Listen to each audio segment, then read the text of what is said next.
My 37F husband, 39M, went to a work dinner with a woman and was gone 5 hours, wasn't where he said he'd be, and wouldn't respond to my calls and texts. I kicked him out, and he says I'm overreacting. Can anyone help me make sense of what happened here? My husband of 6 years works in a field where sales reps are constantly vying to get him to use their products. One of the ways they do this is by putting on dinners at upscale restaurants, think expensive steakhouses, and inviting groups to come listen to a presentation about the product in exchange for a free steak dinner. So far this year, my husband has attended upwards of 40 of these dinners. I find this a little excessive, especially considering we have a 3-year-old and a 5-month-old at home, and I rarely get a reciprocal night out. For context, we've been out together without the kids 4 times in the past year. I have asked him to cut back on these dinners, but he refuses, saying he hopes to leverage these relationships into brand-sponsored speaking opportunities that could become a temporary source of secondary income. To his credit, this has happened before and he made some good money before his stint as a speaker ended.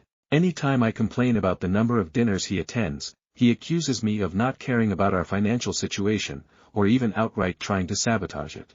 It is my understanding that he attends far more of these dinners than most people in his field. Okay, on to the dinner in question. Last week he forwarded me a screenshot of a text from a sales rep who said she would be in town for 2 nights and wanted to have dinner with just him while she was there. This is fairly unusual, as most dinners are group affairs with friends and colleagues. On one other occasion he has met with a sales rep one-on-one, but it was an older man. On this occasion, it was an attractive woman around our age. I looked her up on the socials. They agreed to meet on Monday at 6:30 at a nice tapas restaurant in an expensive part of town because, according to my husband, it was close to her hotel. Made sense, though I raised an eyebrow at his phrasing. He got annoyed, but I pointed out that it was a dumb thing to say to your wife when you're meeting a woman for dinner at a nice restaurant. He left the house at 6:04. For context, I am extremely sleep deprived. I'm up with the new baby several times a night, and my husband has refused to participate in night feedings. So, by 9 o'clock I was tired and really wanted to sleep, but the baby was colicky and crying, and it was keeping my toddler awake. I texted my husband to find out when he thought he'd be home so I could have a sense how long it'd be before I could sleep. In the text I said it was NBD, just give me a ballpark idea of when you'll be home. He didn't respond. He wears an Apple Watch and is constantly responding to texts on his phone, so it was annoying to me that he couldn't give me an ETA after 3 hours at dinner. I called him at 9:15 and he sent me straight to voicemail. I called again at 9:30 with the same result. At this point I texted and told him I was calling the restaurant. When I did, the host told me there was no one in the restaurant, and he could confidently say that no one matching my husband's description had been into the restaurant at all that night. I texted that I was calling his parents to see if they had heard from him. They hadn't. Finally, at almost 10 o'clock, I texted and told him not to come home. 15 minutes after my last text, he sent me an automated text from his GPS app telling me he'd be home by 10:20 p.m. I texted again and told him to go to his parents' house. He showed up anyway and I wouldn't let him in. He didn't have keys. He said I was acting crazy. He said the tapas restaurant was more like a sports bar so they went to a nicer place across the street. He said his phone was in his pocket on silent, except he had to have declined the calls in order to send me straight to voicemail. He said he was trying to generate revenue for our family. He said my self-esteem was not his problem. He said my behavior had better be a symptom of PMDD. He said I was creating events in my mind. Long story short, I didn't let him in. He slept at his parents' and came over to the house in the morning to get his stuff. He's there again tonight, after going to yet another dinner, and likely will be for the foreseeable future. I think his behavior was shady and disrespectful to me, but he thinks I've blown the whole thing out of proportion. I'm so tired that I can't make sense of it, and I need to ask Reddit if I'm justified in my anger, or if he's right and I'm blowing this out of proportion. What do you think? Thanks in advance. TLDR, my husband went to a work dinner with a woman, was gone for 5 hours, wasn't where he said he'd be, and wouldn't respond to my calls and texts. Now he's calling me crazy and paranoid. Stories number 2. I, 21M, just found out I ruined my sister's, 27F, life by being the cause of her breakup with her long-term partner, 31M. I feel like such a chain and a burden on her life. I've honestly never felt more like I just want to disappear. How can I talk her into focusing on her own life first? I'm a disabled 21-year-old male, I live with my older sister who's 27. I've been a paraplegic since I was a kid as a result of an accident. Our remaining parent, our dad, is pretty old and sick, he's in an old folks' home, my sister takes me to see him occasionally. My sister is pretty much my full-time career. She has her own job which she works to support both of us, and when she's not on her job, she's usually taking care of me. She's had a very serious boyfriend for 9 years, they've been in a relationship since she was 18. It's always been a very serious relationship as far as I can tell, he's a really good guy and he's always been nice to me. He also hasn't shied away from offering financial help once in a while. I know my sister has always dreamt of marriage. We talk about it so much, me and her, ever since we were kids. We do play weddings, she would always imagine the day she would get married, spend hours looking at bridal dresses. Even as an adult, she would fantasize about getting married and spend a lot of the time looking at bridal dresses, talking about her dream wedding, what kind of house she'd like to have. She had names picked out for the kids since she was a kid herself and she's always stuck with those names. So yeah, she's always dreamed of getting married and having a family for a long time. Her current boyfriend has been with her for so long and has been so good to her, I figured he would always be the one to marry her. And I'd be happy for her. Finally she'd have someone to take care of her instead of her having to take care of me all the time. Well, that all came crumbling down. She returned home one day a complete mess, crying and pouring her eyes out all over the place. She told me they'd broken up, it was over. She was so sad, oh so sad, it was heartbreaking to see. It was like a dagger in my heart to see her crying and upset like that, and I felt so useless 'cause all I could offer were meaningless words. She wouldn't tell me why. I figured she just didn't want to talk about it. After a few days, she still didn't want to talk about, she was still incredibly upset, crying a lot. I told her I'm her brother, I may be physically disabled, but my heart and mind still work perfectly, she can talk to me about anything. Very reluctantly and with pushing, she opened up about it. She told me her boyfriend had proposed to her. I told her that's excellent, why did they break up? She had always wanted to get married and had been waiting years for this. She told me they had talked about it, and her boyfriend wanted her to move in with him. They would find a separate carer for me to look after, they would still see me occasionally, but I would not visit them and my sister would no longer be my career at all. My sister told me she couldn't accept that, and that was the offer on the table as her boyfriend wanted it. She said she couldn't accept it, they couldn't reconcile their different wants, and they broke up. I told her she's crazy, she should have chosen her boyfriend, I know she loved him so much and he was crazy about her. She should have gone and gotten married, she can stay tied to me forever, she should live her own life and have her own family. She was still crying heavily, and she told me she realized that she would never be able to have that. All that stuff she wanted as a kid, to be a bride, have a wedding, have a family, none of it would ever happen, she would be taking care of me forever. I insisted to her, telling her she didn't need to take care of me forever, she should live her own life. She said no, that's what she wants, that's the way it has to be. She would have it no other way. When I kept insisting, she said no, that's it, she's in charge, she makes her own life decisions and I should stop telling her how to live her life. She got angry at me and I quickly apologized. She said it's okay, but I could tell she was really upset and in a bad mood. Why is she doing this to herself? I don't understand. Doesn't she see that I don't want her to sacrifice herself like this? Why did she just give up her boyfriend of 9 years like that? She loved him so much and he loved her, so why did she just push him away like that? Why is she hurting herself like that? I don't want her to be hurting herself just for my sake, I never asked her to make this sacrifice of herself. I told her I wouldn't mind getting another carer for me, she said no, it's her, it has to be her, it's her job, it's her duty to me and to our family, she has to take care of me always. She wouldn't have it any other way no matter how much I tried to reason. I hate myself so much right now. I've never hated being disabled more than right now in my life. I feel like a baby or something, like a useless animal. I feel like a ball and chain, like a burden tying her down to the ground and preventing her from living her own life. All I want her to do is to be happy and live her life and be happy and beautiful on her wedding day like she's always wanted, not stuck forever taking care of her disabled brother. I wish I could just die to free her of her burden. I'd be lying if I said I hadn't seriously considered just killing myself so she could finally be free and pursue her own life. I'm not just saying that, I'm serious. I know she'd mourn me for a while, even a few years. But after that she'd move on and get married and live her life like she's always wanted. It might be the only way she ever knows true happiness. I tried to convince her, but she seems determined to bog herself down like this. I don't understand. She's not being reasonable, she's not looking out for what's best for herself. Why is she doing this?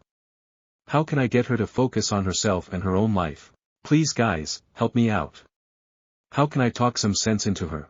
How can I convince her to put her needs ahead of my own and to go focus on her life mainly so she can live the life she's always wanted instead of being chained down to me? How can I convince her of this? Please help, I feel so desperate and sad for her. Update. Okay, so this is an update to the post I made 2 nights ago. I just want to first of all say thank you so much to all those of you who posted extremely kind and heartwarming comments. That was amazing of you. Thank you so much. I'm also feeling much better now. I understand things much clearer and talked it over with my sister. It seems I was confused and in the heat of the moment there was a lot of misunderstanding. I have talked it all over with my sister, and we are both feeling much better and brighter now, and we agree things may have turned out for the best. I now realize, after my sister explained it to me, that he was not right for her, even though they had been together so long. I guess the length of their relationship had left me with a false impression. Firstly, as my sister explained it, it seems he didn't say I couldn't visit at all, as I had thought she meant, but that I just couldn't visit whenever I wanted to. They'd set times and schedules for when I could visit to ensure I wasn't over all the time interrupting and interfering with their lives. However, it seems my sister didn't like this at all. She said she realized her boyfriend had a problem with me, and wanted to place some distance between her and me, and she wasn't okay with that at all. I told her I thought she loved him, she said she thought she did too, but she knows her priorities in life, and she is old enough and mature enough to be able to decide what she wants from life and what her priorities are. I told her I thought she'd always wanted to get married and have children and a family ever since she was young. She explained to me, she still does to a certain extent, but only if the conditions are right. She said that she was a different person when she was younger. Now that she's older her ideals and priorities had changed. She said that if she does get married, it's basically like what one commenter described as a package deal. I'd have to be included in the family too, and I'd have to live them and be part of their family full time. She said if any potential husband couldn't accept that, then he could get stuffed and she didn't want him. That's basically what she thinks of her now ex-boyfriend, and she said she feels much more positive about her future now that he's gone. She said while she was with him, she was always feeling unsure about what the future held in relation to her and me, but now that she's made her firm decision, she knows she'll never let go of me. I asked her, what if this means that she'll never get married? What if it means that she never ends up finding a guy who's okay with all this and is willing to settle down with her with me in the fray? She said if that's the case, then so be it. As she explained it, she basically said I'm her family now, I exist and I'm the most important thing to her. She won't sacrifice me for a hypothetical husband and hypothetical children who don't yet exist but may one day. She said priority number 1 for her will always be me and taking care of me throughout my life and disability. She couldn't imagine living her life without it. I told her, but didn't she feel she was severely limiting herself by chaining herself to me? Didn't she feel she was severely restricting her opportunities in life and what she could become? She explained that her years with me and taking care of me had helped form part of her identity. Taking care of me now is part of her identity and character. It's one of the things she lives for. I found that amazing, but she said she could have it no other way. I provide to her just as much as she provides to me, she said, and perhaps even more. I told her she was exaggerating, but she insisted it was absolutely true. She explained how the mere fact of her looking after me, and her taking care of me, day in, day out, brings so much joy and happiness to her life. She doesn't know how she could ever live without it, and to her it's so much more important than the possibility of having a husband or children. I found it difficult to wrap my head around that. I joked that I really can't imagine that it's always that fun, especially when she's, say, wiping shit from my ass or something. She just laughed and explained how sometimes something that can superficially seem gross, disgusting or painful can still be beautiful and cherished when you look at the love involved. She used the example of a mother giving birth. After 9 months of sickness and swollen body, she has her body ripped open, there's blood everywhere, screaming and crying, and it's the most intense physical pain of her life. But at the end of it all, it's still beautiful because it's an act of love and she endures all that pain to bring to life someone whom she will love forever. So yes, even acts like wiping shit from my ass, as gross and disgusting as it may seem to some, is in of itself an act of love and an example of how much she, as a sister, cherishes me as her brother, and the lengths she will go to as a result of that relationship. And that, I think, is beautiful and true love. So now I have a completely new outlook on her and our life. It's much more positive and I no longer see myself as a burden or a chain. She helped me realize my own self-worth and value. I'm not just some disabled guy in a wheelchair that needs help, I'm a brother and I provide love, friendship and value to this amazing, beautiful, kind-hearted woman I am so proud to call my sister. I no longer have any thoughts about ending my life at all, because I realize how much I am worth to her and how much I mean to her, and how much it would hurt her if I do that, and I could never bear to do that. So I just thought I'd share that update with you all. After all those incredibly warm and supportive comments you gave me were so uplifting. I can honestly say, even though I may be physically disabled, I consider myself to have this amazing gift because I'm blessed with love. And this love is the most amazing thing in the world, I can't imagine living without it. Stories number 3. Aita for being upset that I found out my wife was pregnant via social media. Things have settled down now, and I feel like I have all the information, so I'm here to give y'all an update. When I got to my in-laws, my wife was sitting on the sidewalk waiting for me. She jumped on me and kept apologizing, just hugging me and saying how sorry she was. We went to her room, and I told her I was really tired and wanted a nap before our talk. We slept holding each other. When we woke up, our talk felt like an endless circle, me asking what happened and her saying that she was stupid and that it was her fault. She kept saying it didn't matter what happened because she screwed up a big moment in our lives. I kept asking, but she just repeated that she messed up and that nothing else mattered. Eventually, she said she didn't want to give me excuses and that the right thing for her to do was take responsibility and apologize. I eventually gave in, told her she was forgiven, and said everything was fine. Still, I went to talk to her friend, the one who was with her all day and bought the pregnancy test with her. Her story was that, right after my wife tested positive, they spent about an hour freaking out and talking about ways to tell me or surprise me. Eventually, my mother-in-law got home, and they told her. Together, they decided to invite their girlfriends over to discuss ways to tell me. The friend went over all their ideas, and I 100% believe her. She also said it was discussed with the group that I didn't know yet and that they should all keep quiet for now because we hadn't decided when to announce it. She says the one girl who posted it on Instagram absolutely did it on purpose. She had been told not to say anything to anyone, and, at that point, they were even discussing ways to tell me with her. The picture she posted was taken when another friend had just arrived and heard the news. For some reason, she decided to post about it right then and there. Apparently, when they confronted her, she initially claimed she didn't know she wasn't allowed to post it. She stuck to that lie for a while, but eventually, she just told everyone she didn't give a shit and left. She blocked everyone in the group, and we haven't heard from her since. No one knows why she did it. They don't know if she's jealous of my wife or something else. At this point, we don't care. She's blocked on our end too, and we want no contact with her. My sister later confirmed the friend's story. When she first called me with details, she was under the impression my wife had just told everyone and forgot to tell me. But after talking to other friends and my mother-in-law, she told me basically the same story. I was also told by the friend I spoke to, my mother-in-law, and another friend that when I called my wife, she basically said, "Screw it, I'm telling him right now," and was super excited to do it.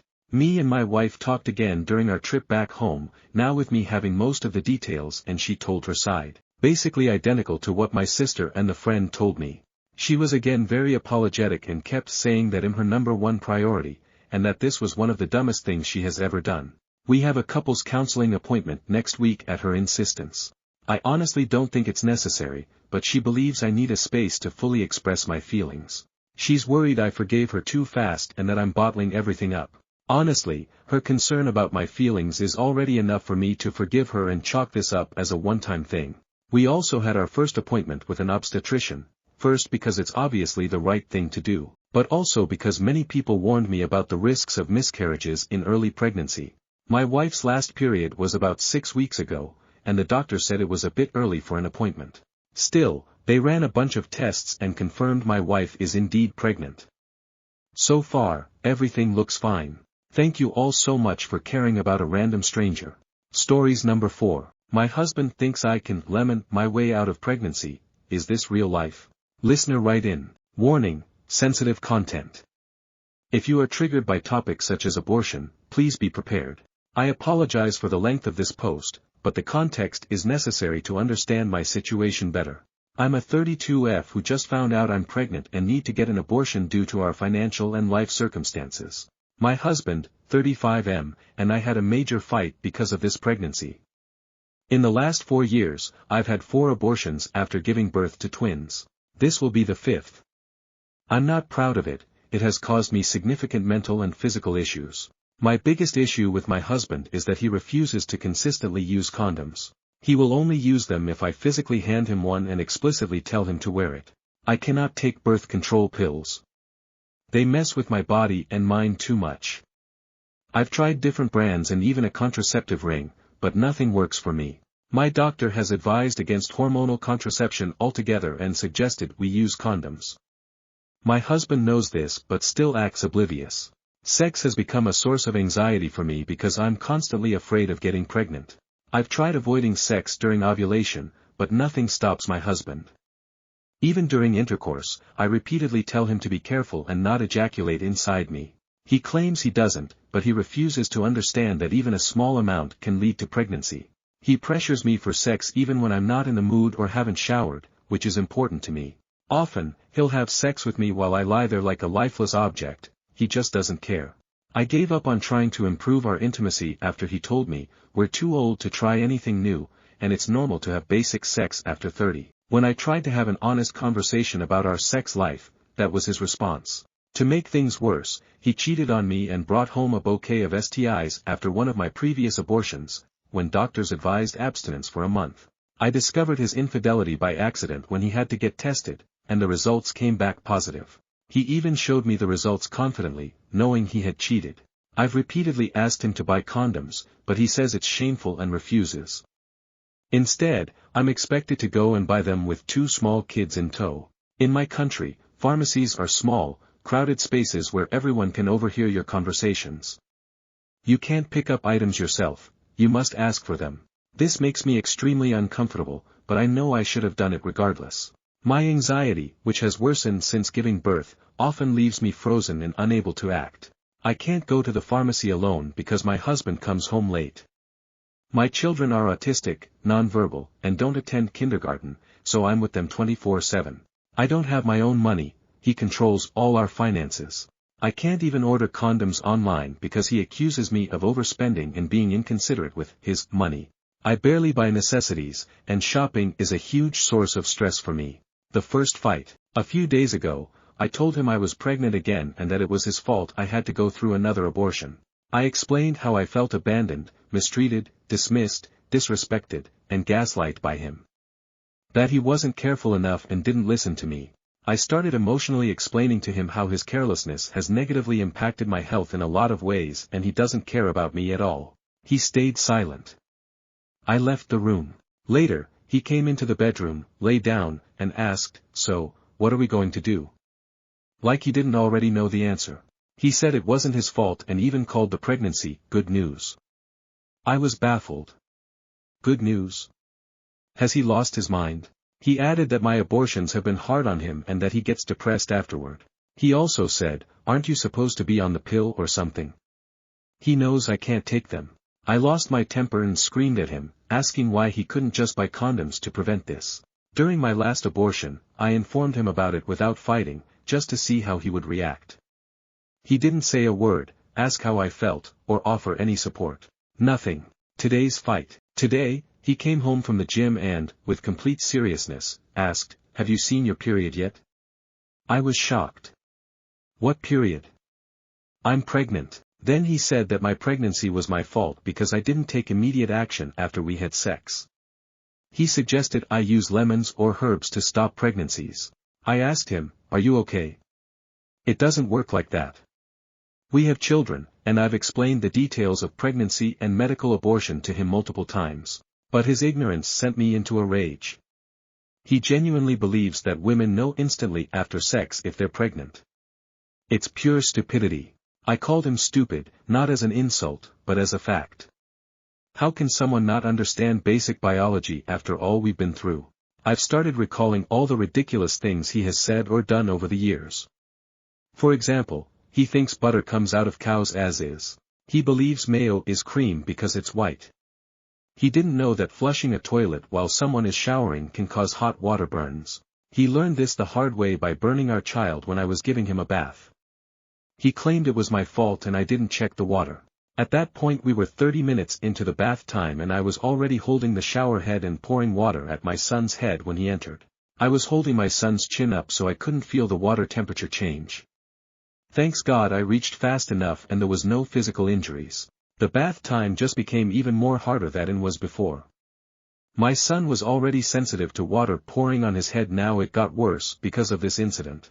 And all the work I've done to desensitize him is gone. He once claimed my chronic back pain, which started after childbirth, was caused by the sugar. I only take sugar in tea, we don't even have any candy at home. The day he said that was after my aunt's birthday where I barely ate any cake. I could go on forever. Closing thoughts. I know I'll be judged for my actions, and I know I've been irresponsible. Unfortunately, I'm not in full control of my life right now. I'm stuck. I have no one to help me, no income of my own, and I feel trapped. I just wanted to share my story because I have nobody to talk to, and I feel like I'm losing my mind. I hope this makes sense. Thank you for reading. P.S. There are a couple of funny titles that I considered for this tragic story. From Flat Earth to Lemon Birth Control, my husband's greatest hits. Birth control according to my husband, lemons, herbs, and hope. The cost of stupidity, when your husband thinks mayo is cream. My husband cheated, brought STIs, and thinks mayo is cream. Am I the problem? My husband thinks women know they're pregnant right after sex. Am I in a sitcom? Stories number 5. I have major daddy issues that molded me into who I am today. I am a 42-year-old woman, and I am a survivor of sexual abuse. When I told my mother what my father was doing after trying to cut my wrist at 8 years old, I remember her saying to me, "Don't worry. I'll talk to him," like I was telling her he ate my favorite cookie or something. For a while nothing happened, and it was never mentioned again. Then one day me and my siblings were packed in a car with my mom and we were moving across state to live with Grandma, my mother's mom. Still, nothing was ever said about what I told her. We lived there for a few months, and that is when my step-grandpa started doing things to me. I just took it because, well, I really didn't know what else to do. Clearly telling someone just gets me moved into another bad situation, and at least now it doesn't hurt anymore, no penetration. Me and my younger sister would have to stay the night and lot at Grandpa's, and one of us had to sleep with him and the other had to sleep on the couch, and me and my sister would always fight about it. She wanted to sleep on the bed, and I just was not having that. Not for her. So I put myself in that situation. I put myself in his bed. I even fought for that spot. When I was about 12, my mom put me in counseling for being an out-of-control kid, go figure. My very first session, and it was like I projectile vomited all the bullshit all over the counselor, poor lady. I told her about my father and what he did, and about his 2 brothers and what they did, and about my grandpa and what he was doing. She brought my mom into the room and my mom acted like it was the first time hearing this. She still swears she doesn't remember me telling her. Says it must have been so traumatizing that her mind blocked it out. Bullshit. It didn't appear to affect her at all, and I was a very attuned 8-year-old. Anyways, my father got criminal charges, one uncle committed suicide and the other uncle was never even brought up. My grandfather was found out about doing the same stuff to almost all my cousins and got a lot of time, but my father, well, he got 2 years for statutory rape. After my father gets out, he moves in with his mom. My uncle was living there with his 2 daughters. You get where I'm going with this, I'm sure. He gets accused, again, and next thing you know he is at my mom and stepdad's front door, needing to hide. My mom hides him out. She lets him stay the night, knowing there is a lifetime no-contact order, and then the next day they give him a ride to Greyhound. He did get caught finally, and ended up getting 15 years. He is out now, and him and I have been trying to repair our relationship. I love my father. All I ever wanted was my dad. Yes, I am screwed up over it all. I have major issues. Hell, for the longest time I thought I was some sick and twisted kid that imagined and made up sick and twisted shit. I thought I imaged it all. Then one day while sitting in jail I received a letter from my father and it started off with I raped you from 3 to 8 years old. I did this because you were the oldest and I thought you could handle it. You are the way you are, self-worth issues, because that is the way I trained you to be. Getting that letter lifted so much weight off my shoulders. I was no longer crazy. I used what happened to me as a reason to reject growth. I turned to drugs and abusive relationships. I went to prison a few times and tried killing myself more times than I can count. I don't know what a healthy relationship is and have never been in one, and I am in my 40s now. I have self-worth issues, trust issues, daddy issues. I had my first kid when I was 15 and was scared shitless to change her or give her baths because I was old. My father did what he did because it was done to him. So I always imagined him doing some sort of Jekyll and Hyde thing and turning into this monster that had no control over his actions and doing these things. So I worried that if that was how it worked, and he did that because it was done to him, well, it was done to me, too, so I wasn't willing to risk that monster getting into me and me doing that to my baby. I was so young and confused and so scared of myself. Anyways, my point to all that is that yes, I allowed it to control my life. I allowed my past hurt and trauma to take the steering wheel and decide everything for me. That lost little girl who had such a distorted view and idea of life because the one person who was supposed to protect her and keep her safe from all the evils of this world was the person who introduced her and was the evil in her world. And that little girl controlled me. Molded me. Made me who I was. But, there came a point in life where I had to say goodbye to that little girl and let go of it and allow myself to grow. If I didn't, I would have just allowed her to drown me. So yeah, here I am, a work in progress. I used to be a victim and I played that well, but once a victim mentality sets in, you are always finding yourself as a victim, and I got tired of living like that, so I am now a survivor. I am able to forgive now. I am able to focus and trying to work on myself and love myself. I am able to help others in my line of work, and I am working on understanding that sex does not equal love, as I was once taught as a child. Wow. I can't believe I just let this all out like this.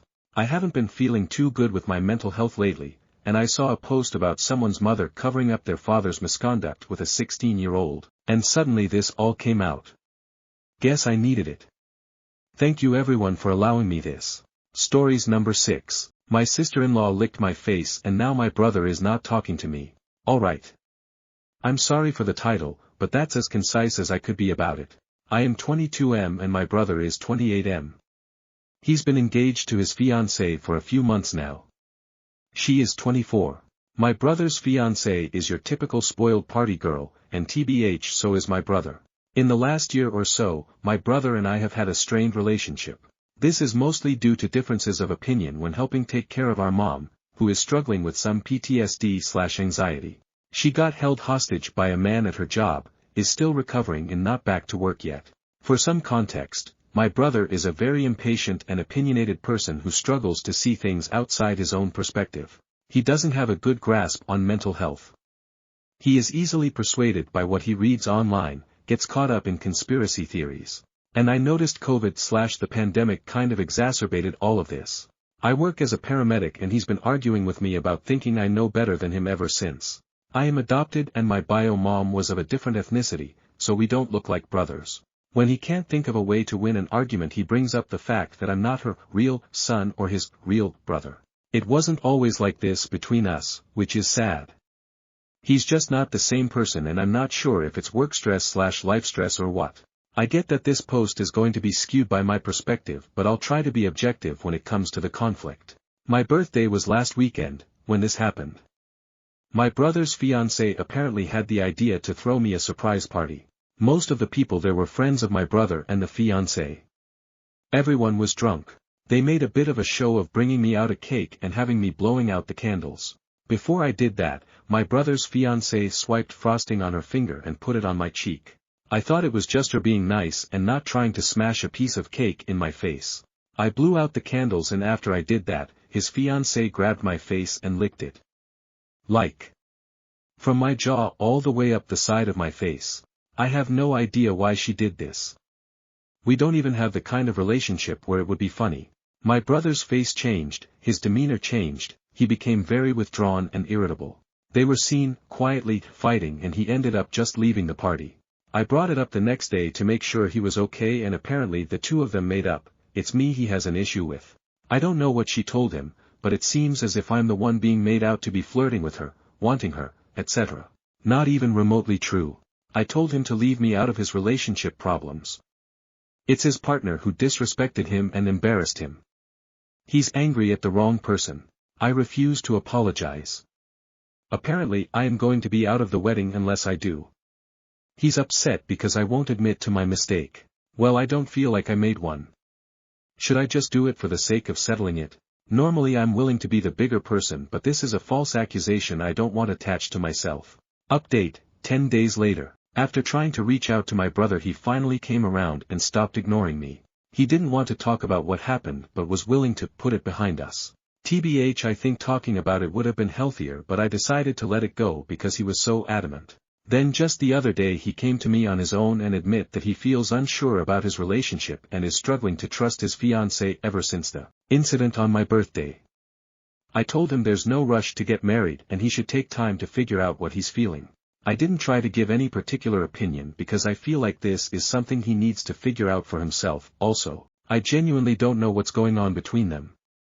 He still took what I said the wrong way somehow, and we ended up having an argument. He thinks I'm not happy for him and don't want to see him successful / starting a family. I tried to walk away at this point in the conversation because no matter what I said it was just going to get misconstrued, but he didn't want to stop fighting. Somewhere in that, I finally learned why he's so mad at me these days. It turns out he's pissed that our mom paid for my tuition. I've been doing OT to pay her back. Clarification. If it matters, she doesn't actually want me to pay her back. It was a gift, but I'd like to pay her back slowly. My brother feels this money should have been given to him for his wedding, which I am no longer invited to. I don't really know how to fix things, but that's where we're at. Update 2, 16 days later. My mom and brother got into it over the weekend. I have accepted being uninvited for my brother's wedding, but our mom wasn't having it. She was trying to understand where his anger is coming from. The problem is, I don't think he knows, and having conversations where he's questioned about it just makes everything worse. I wasn't present. It's something my mom called me about. Apparently after his explosion at her, he stormed out into the cold, without shoes. She got worried. I have realized that I'm not the person he wants to see in those moments, or the person he wants to receive help from. I want to be that person, and I'll always be available in the background, but somehow I've become part of his problem. My presence only ever fuels his anger. For that reason, I told my mom to contact his fiancée, and she did. Fiancé brought him back to the house and my mom didn't mention the wedding, or anything else. She told me today that they've started talking normally to each other again. I've also talked to my mom privately.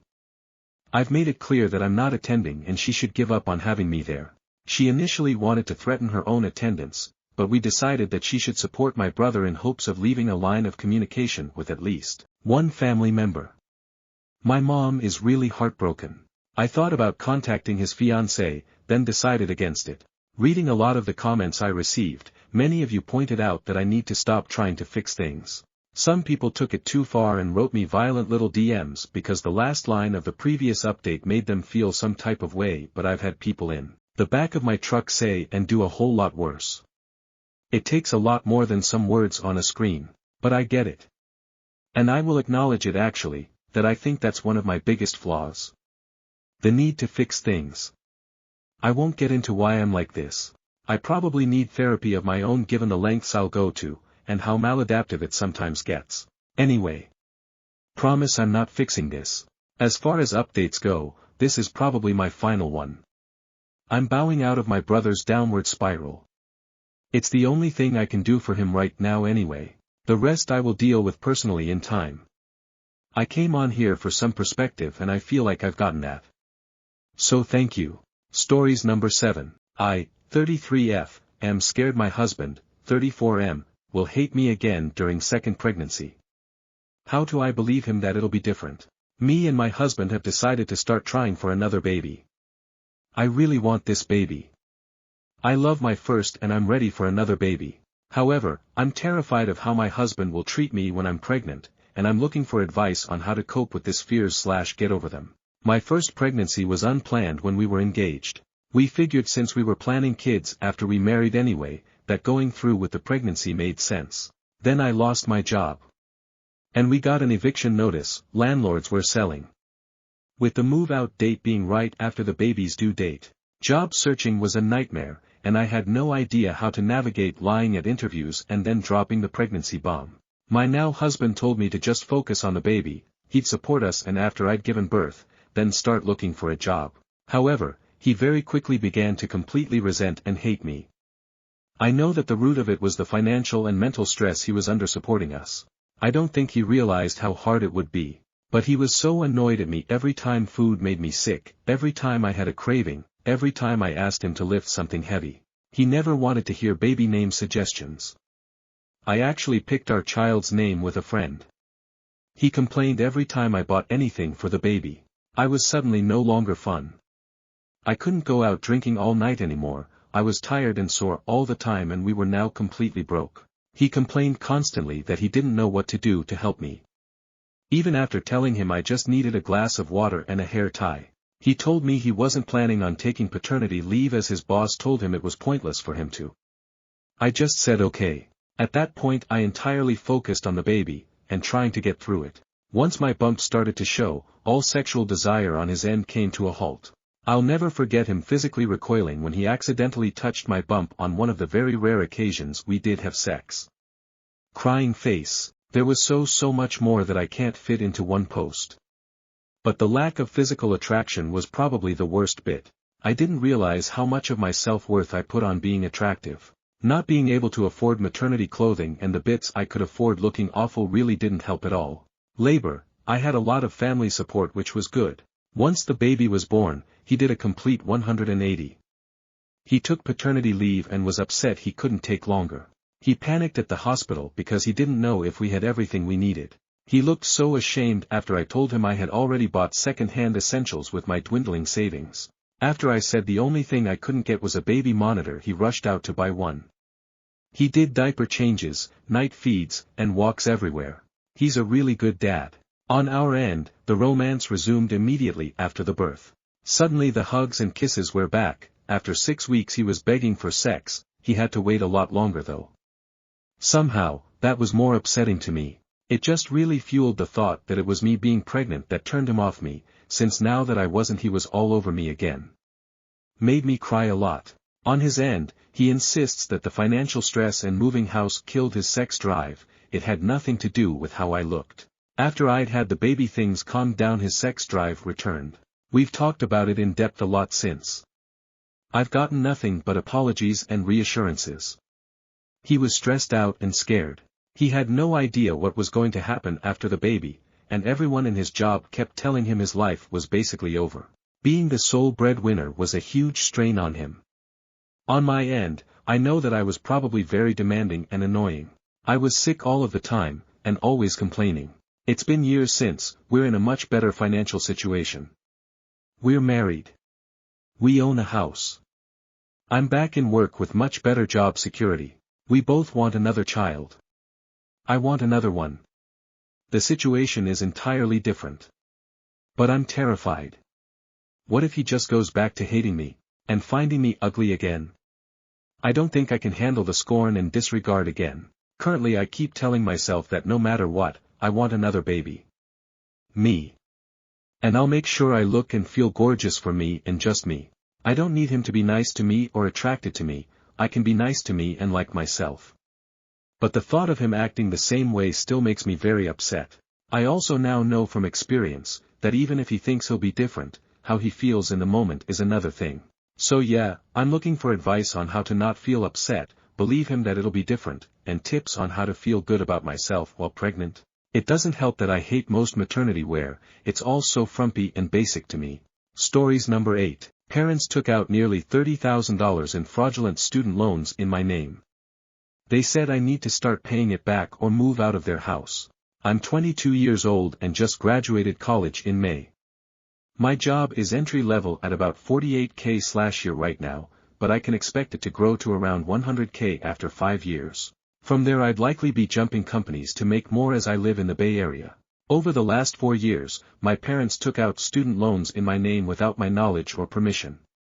The total amount is around $30,000. I found out about them when my parents gave me the repayment letter. I would be looking at about $550 per month as they are private loans. I can barely afford this as is, and I got into a pretty big argument with them about it. They said I could move out if I reported them as fraudulent. I can't afford the $1,500 per month with a roommate I'd be looking at if I were forced out. What are my options here? They literally forged my signature on the loan documents and they won't tell me what they spent the money on. I got by almost entirely on scholarships and thought I was ahead of the pack with no debt. Stories number 9. AITA for distancing myself from my boyfriend's mother after she made hurtful comments about my family. I, 18F, have been dating my boyfriend, 18M, for 3 years. During this time, I've developed a great relationship with his family, especially his mom. She's always treated me kindly. However, a recent situation has left me feeling hurt and questioning the relationship. A few weeks ago, she and I were discussing future living arrangements, since we're going to go to university next year and we need to move away. I mentioned that I might plan to move into a dorm for university, rather than to live together with my boyfriend in an apartment. Of course, that would be the best way for me too, but they're really expensive. I couldn't work enough while also studying law, and I can't force my parents to pay it for me. She expressed her disapproval of this plan, implying that my boyfriend would suffer if I left him behind. She went so far as to suggest he commute, which would be exhausting for him, rather than consider dorm life without me. She also made some comments that hurt me, even though they were framed subtly. She insulted my sister by implying she isn't smart. She criticized my parents' parenting, suggesting they were at fault for my sister's perceived shortcomings. After this conversation, I told my boyfriend how I felt, but I specifically asked him not to share it with his mother to avoid drama, because at this point I wasn't really hurt, and I could have dealt with it. Unfortunately, he ended up telling her. She reacted by calling me manipulative, accusing me of hurting him against her, and intentionally trying to cause conflict. She even said I only asked him not to tell her because I wanted him to do so and hurt her. Things escalated from there. She made more hurtful remarks about me and my family, claiming that I dominate my boyfriend and he only listens to me. She even suggested that my family exploits their generosity. She commented on our family's financial priorities, criticizing the fact that we take vacations rather than spending more on other things, and implied that her family would unfairly bear the financial burden of our future living arrangements. She said my family pressures my boyfriend into things, and implied that he's trying to move in with us because he likes spending a lot of time here. Her words felt like a complete betrayal, especially because I've always stood up for her when others criticized her in the past. This week, I tried to reach out to her via text, explaining my perspective and how her comments hurt me, but still apologizing for the fact that I did indeed talk to my boyfriend about her, behind her back. I also mentioned that I'm trying not to tell my parents about this, because they like her a lot and I wouldn't want to ruin her image in their eyes.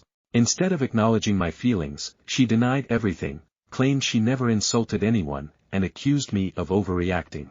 She framed the situation as a misunderstanding and implied that I was being dramatic by even addressing it. Since then, I've decided to take a step back from visiting their house and engaging with her until I feel ready to handle the situation. My boyfriend supports me, but he's also stuck in the middle. I don't want to ruin the relationship with his family entirely, but I also feel like I've done everything I can to resolve the situation. Now she's also saying that she takes it as a threat or as bribery that I will not be going there and how I'm going to tell my parents. So, AITA for pulling away from someone who once treated me like family, even though I've tried to fix things. Edit. I know that a lot of you are annoyed with my boyfriend in this situation, and yes, he did mess up. But he did it because he thought he could talk to her mother, and to avoid her saying things like this to me ever again. He has been fighting with her ever since, because he feels just as hurt by the things she said about me as I do. I swear he isn't a mama's boy. I could never be with a man like that. Stories number 10. Coworker was fired today and I feel responsible. I apologize for how long this is.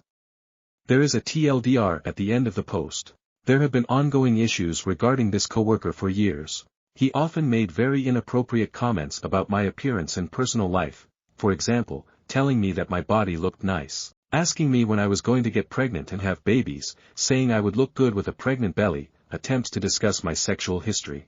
Misogynistic comments such as modern-day women are promiscuous, women are supposed to celibate and virgins until marriage, women should be home to clean, cook, take care of babies.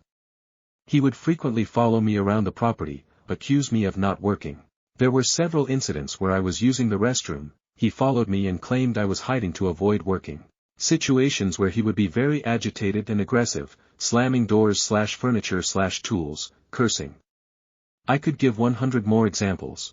I expressed my concerns with my former manager, but I was told each time not to take it seriously and do my best to ignore him. We don't have an HR department, so at the time, I wasn't sure what else to do, since my reports were not being taken very seriously, nor brought up to our boss. So I continued to tolerate it and do my best to brush things off. Last year, we got a new manager. She has been wonderful to work with, made positive changes, and created a more professional environment in the workplace. The coworker I am referring to immediately had issues with our new manager, as well as the issues with me continuing to occur. After several instances, she took my concerns seriously right away and we reported these to our boss and corporate office. We had a meeting to discuss everything. The outcome was the coworker was instructed to keep his distance and have zero contact with me.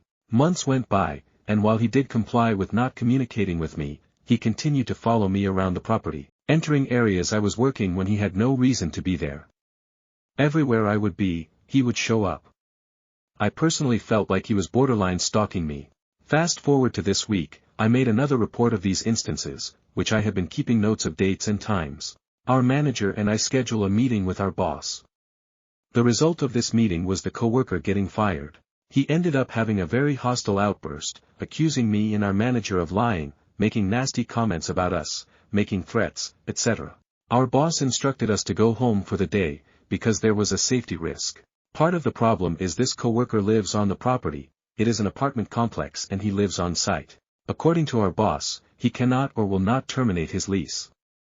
He is not going to be renewing his lease though, which ends in May 2025. I'm now anxious and worried about going into work because of how the process of his termination went. I know that I haven't done anything wrong.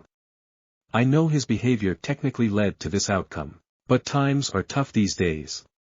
Losing employment can be devastating, we all need money to survive. So, I can't shake the feeling of being responsible. TLDR, coworker got fired due to several incident reports regarding harassment and misogyny. I don't know how to let go of the feeling of guilt, because my reports led to his termination. Stories number 11. My husband is mad I don't want to spend 2 weeks at his family's house. I'm a Psalm to 3 under 3, my husband works hard and deserves to check out. Hunting season is here and he wants us to go to his dad's house 1.5 hours away for 2 weeks, where he will be hunting most days, leaving me and the kids with his parents. I love his family, but after 3 days, there's nothing left to talk about and it starts getting awkward. My twins go to play school Tuesdays and Thursdays and they really enjoy it. I'm planning on taking the kids for the weekend but coming back Sunday night. He's mad that I don't want to stay the whole time. I don't like spending the night anywhere, even hotels. I want to be in my own bed where I'm comfortable. I want to stay at my own house where my kids are on a routine and I have privacy. I snore really loud and it's embarrassing. We also have pets and my sister will have to come over twice a day to let our dog out while we're gone. He just doesn't get that it's easier for me to be home with the kids than there, even though there are more people to help with them there. So, AITA. Stories number 12. My half-sister's father thinks it's gay to hold his own dick. I wasn't personally there to bear witness to the stupidity of my sister's father, but she told me this story over a call. My sister and I have different dads, she's 11 years older than me and her dad is a man our mom dated before she had me and my twin. My mom's ex took no responsibility in raising my sister, but for some reason, she still talks to him. Apparently, she had him over for dinner, and he excused himself to the bathroom. My sister coincidentally went in right after him and found a flood of piss all over the seat and floor. The only other people in the house at the time were her fiancé, a woman, and her fiancé's daughter, so they couldn't have done it. My sister immediately confronted her dad and asked him to clean it up. He obliged begrudgingly. Afterwards my sister said to him sarcastically, "Have you ever tried holding your dick?" To which he responded, "Hold my dick. Only F***gots do that. What's next? Should I suck off the other guys at the urinals too?" She made him leave and claims she doesn't want to talk to him again. I say good riddance. As a side note, he's surprisingly not homophobic to my sister, just gay men. I think maybe he's compensating for something. LOL. Stories number 13. It has been 2 weeks since my last post about how I couldn't pull the trigger on divorce. With your help, I did it. Hi everyone. For those of you who have been following this journey with me, I just wanted to say thank you. You really have done so much to help me see what is truly happening in my life and to help me make the hard decisions. I appreciate you all more than you know. I just wanted to touch base and give a bit of an update. After my most recent post on the day after the election, I really started taking a hard look at my relationship. I realized I wasn't happy, and hadn't been happy for a while. Over the last several months in particular, I kept trying to talk to him about issues in our relationship and he would consistently blow me off. When I finally had moments where I would get truly upset and raise my voice or say something mean, he would blow that off too as me just trying to hurt him. Thanks to the feedback I got here, I was able to see that he wasn't ever really going to change and that I needed to make a decision before the choice was taken away from me. After 15 years together though, I didn't want to believe it. I sat him down that Friday and told him that I wanted a divorce. I tried to not make it about him or his shortcomings or how he has utterly failed me as a partner, but rather about how I didn't want to feel trapped with no-fault divorce being under attack. It was a long and emotional conversation, but he said he ultimately understood and would not stand in my way. To make an incredibly long story short, the next week was full of emotional conversations, one right after the other. Sometimes he was fine and almost excited for his new life. Other times he was blaming me for not doing everything I could to save this marriage and that we were moving too fast. Sometimes he was sobbing and saying everything was all his fault and that I'm the best thing that ever happened to him. Other times he was threatening to leave and never speak to me again. Sometimes he wanted to be best friends and hopes we can reconcile in the future. Then in the same breath he would say that he never should have let himself open up to me. He wanted to divorce so I felt safe, but wanted us to stay in a relationship so he could show me how much he could improve. It has been absolutely exhausting, but I've been trying to make this go as smoothly as possible. I don't want to upset him since he has been violent in the past. Even with me doing everything right, he has tried to coerce me into sleeping with him after I made my boundaries incredibly clear. Afterwards he said he was in a bad place mentally and he was ashamed of his actions. Sure, Jan. He also used a family tragedy to try to manipulate me into not filing for divorce. Thankfully I was able to recognize all of this as manipulation and didn't allow it to impact me or my decisions. 1 week later, this past Friday, I insisted that he come with me to the courthouse to sign the paperwork. My divorce will be finalized by mid-December. We still have a long way to go. He says he will be out of the house by the beginning of the year, but he is still looking for a job and a place to live. He is actively packing though, so that is a good sign. I have a safety plan in place with my therapist, and my boss is aware of the situation as well in case they need to temporarily transfer me to another location to keep me safe. Truly, I appreciate all of you more than I can say. I had spoken to my therapist about my need to leave for a while, and I could just never pull the trigger. The election was the catalyst, but your support is what really helped me do what needs to be done. Thank you. I'm excited to learn who I am again. I've been with him for nearly half my life, and I don't know who I am without being connected to him. I have a lot of healing to do, but I am up for the challenge. If you're considering leaving, do it. It sucks and it is hard, but I'd rather do this now before someone tells me I can't. If anyone needs to talk, it is the least I can do. So many people here help me more than I can say. Please feel free to reach out if I can be of any support or assistance. Stories number 14. My mother-in-law said my meatballs are better. My in-laws are pretty picky when it comes to food, so I would always avoid cooking for them. Don't get me wrong, I know my way around the kitchen, but it's a lot of pressure. Eventually my husband convinced me to make meatballs for them, my MIL's favorite. Last night we were having a nice dinner for their anniversary at an upscale Italian place that is a local favorite. The kind of place famous people go to when they're in the area. MIL ordered the meatballs, took a couple of bites, and said very matter-of-factly, "Yours are better." I looked up from my plate, almost in disbelief, and she had an ear-to-ear smile. My heart stopped. I felt like I won an award. Like a 5-star chef. I woke up this morning, thinking about spending some time in the kitchen tonight. Edit, I had some DMs and a comment asking me for the recipe. I suppose I can't brag about it and not share. Disclaimer: this was a basic recipe I found ages ago that I doctored. It kinda lives in my head now and I hardly measure, so the amounts are a guesstimate. Please experiment. 1 pound ground beef. 1 pound of mild Italian sausage. I use the kind with casings and just take the meat out of the casings. Half a cup plain bread crumbs. Half a cup finely grated Parmesan. Salt, pepper, onion powder, garlic powder, Italian seasoning to taste. You want to complement the seasonings already in the sausage, not cover it up. 2 eggs, 1/4-ish cup of whole milk, preheat oven to 400 degrees. In a small bowl, mix together breadcrumbs, parmesan, and spices. In another small bowl whisk 2 eggs well. Set aside. In a large bowl mix together beef and sausage. Just enough where they are combined, but you should still be able to tell the difference between the beef and sausage. Now add breadcrumb mix, eggs and whole milk. Mix evenly with your hands, be careful not to overmix, otherwise it will be too pasty. Let the meatball mixture sit for a few minutes to let the breadcrumbs get soft. Make meatballs about the size of the palm of your hand. Place them on a baking sheet lined with parchment paper. This is important, otherwise they will stick. I usually check on them in the oven after 10 to 15 minutes.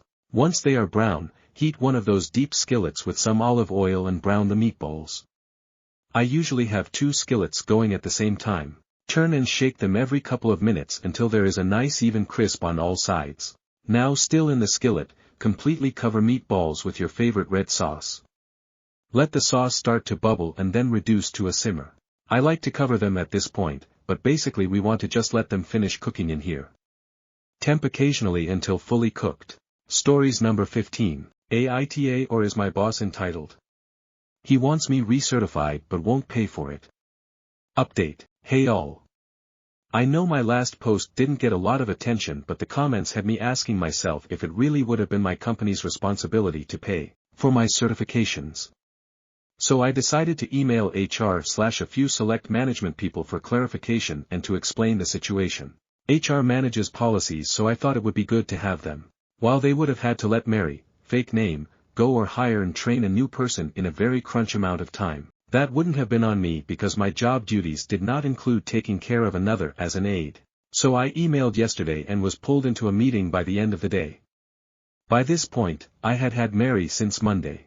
I was told that the company would be more than happy to handle the costs associated with the recertification and refresher classes. The initial training is a minimum of 6 months, max 18, and almost 10x as costly as the recertification and 3 refresher courses. Of course, we have to pass the exams to recertify. The owner was in on this meeting as well. He asked if I thought Mary would be enough help, since I had asked for extra hands. I told him frankly, no. While she is kind and lovely, and I have no issue having her as my helper, I would need someone who could handle tasks independently. The building is large, the management of inventory was complicated due to the different departments not having the same set of forms or procedures to inquire for materials, and the sudden growth we have found ourselves in. He agreed to look into getting me another set of hands, and left. HR helped me get an extension on my certifications and set up my classes, exam date, and paid for everything. I learned during this that Mary was the owner's youngest sister. His father passed away some years ago and his mother was on a downward decline in health, so he took her in. His mother never let Mary do anything, so he was trying to give Mary more opportunities and just keep her near him as well as he could during working hours, because he doesn't trust in-home caretakers. HR also mentioned she thinks my boss jumped so hard at the chance to have Mary in his department was to gain favor and take credit for being forward-thinking. This morning, my supervisor called me to his office to read me a riot act because I went behind his back when we could have worked something out. After a few minutes of yelling, I just walked out and he shouted after me. I went to HR, reported the incident and told them I wasn't sure I could work with him much longer because of his recent actions. They were apologetic and asked me to hold on any rash actions before pulling him into their office. I'm not sure what to do now, but I know I won't stand and be screamed at. Stories number 16. Coworker quit without warning. How do I avoid getting his accounts handed over to me? My manager has a history of dumping people's work on me when they leave, and I can't come up with a good reason to refuse, which is why he keeps doing it. My current workload already tires me out and I've already tried to quit twice but don't have another job to hop to. So the best I can do is give a convincing explanation for why I can't take on any more. Edit. The responses to this are greatly appreciated, and they made me wonder why I'm still being considerate to a job that treats me like crap. So I'll tell my boss I have too much on my plate, and if the work gets dumped on me anyway, I'll do less than the bare minimum. And to the one guy who said I'm weak, you are correct, sir. That's why I came to an advice sub. To get advice. Stories number 17. Help, WTF just happened to me. So I went to the kitchen and put bagel slices in my toaster. The front of the toaster where the lever and dial is was facing me and the back of the toaster was facing and against the wall. After I pulled down the lever and let the slices toast, I went to my fridge to get some cheese. When I returned to the toaster just a minute later to get the slices, I noticed the lever is missing and the toaster is just blank. I was so confused, then I realized the back of the toaster is now facing me and the front of the toaster with the lever and dial is now facing and against the wall. What the fuck? I'm alone in the kitchen, and I swear I didn't touch the toaster since I pulled down the toaster lever. It's as though in the seconds that I left to get cheese something just turned my toaster perfectly 180 degrees. I can't process what just happened. I literally can't think anymore. This is so weird. Stories number 18. Aita for kicking out the real estate lawyer that my fiancé brought to my house. I have been with my fiancé Scott for 5 years. I've lost my mom, who was my remaining parent, 7 months ago. She left me her house and I became the official owner 3 months ago. This is when Scott proposed to me and we got engaged, although he wanted to wait before we got engaged. But he said that me owning a house now made him feel like we were ready to be married.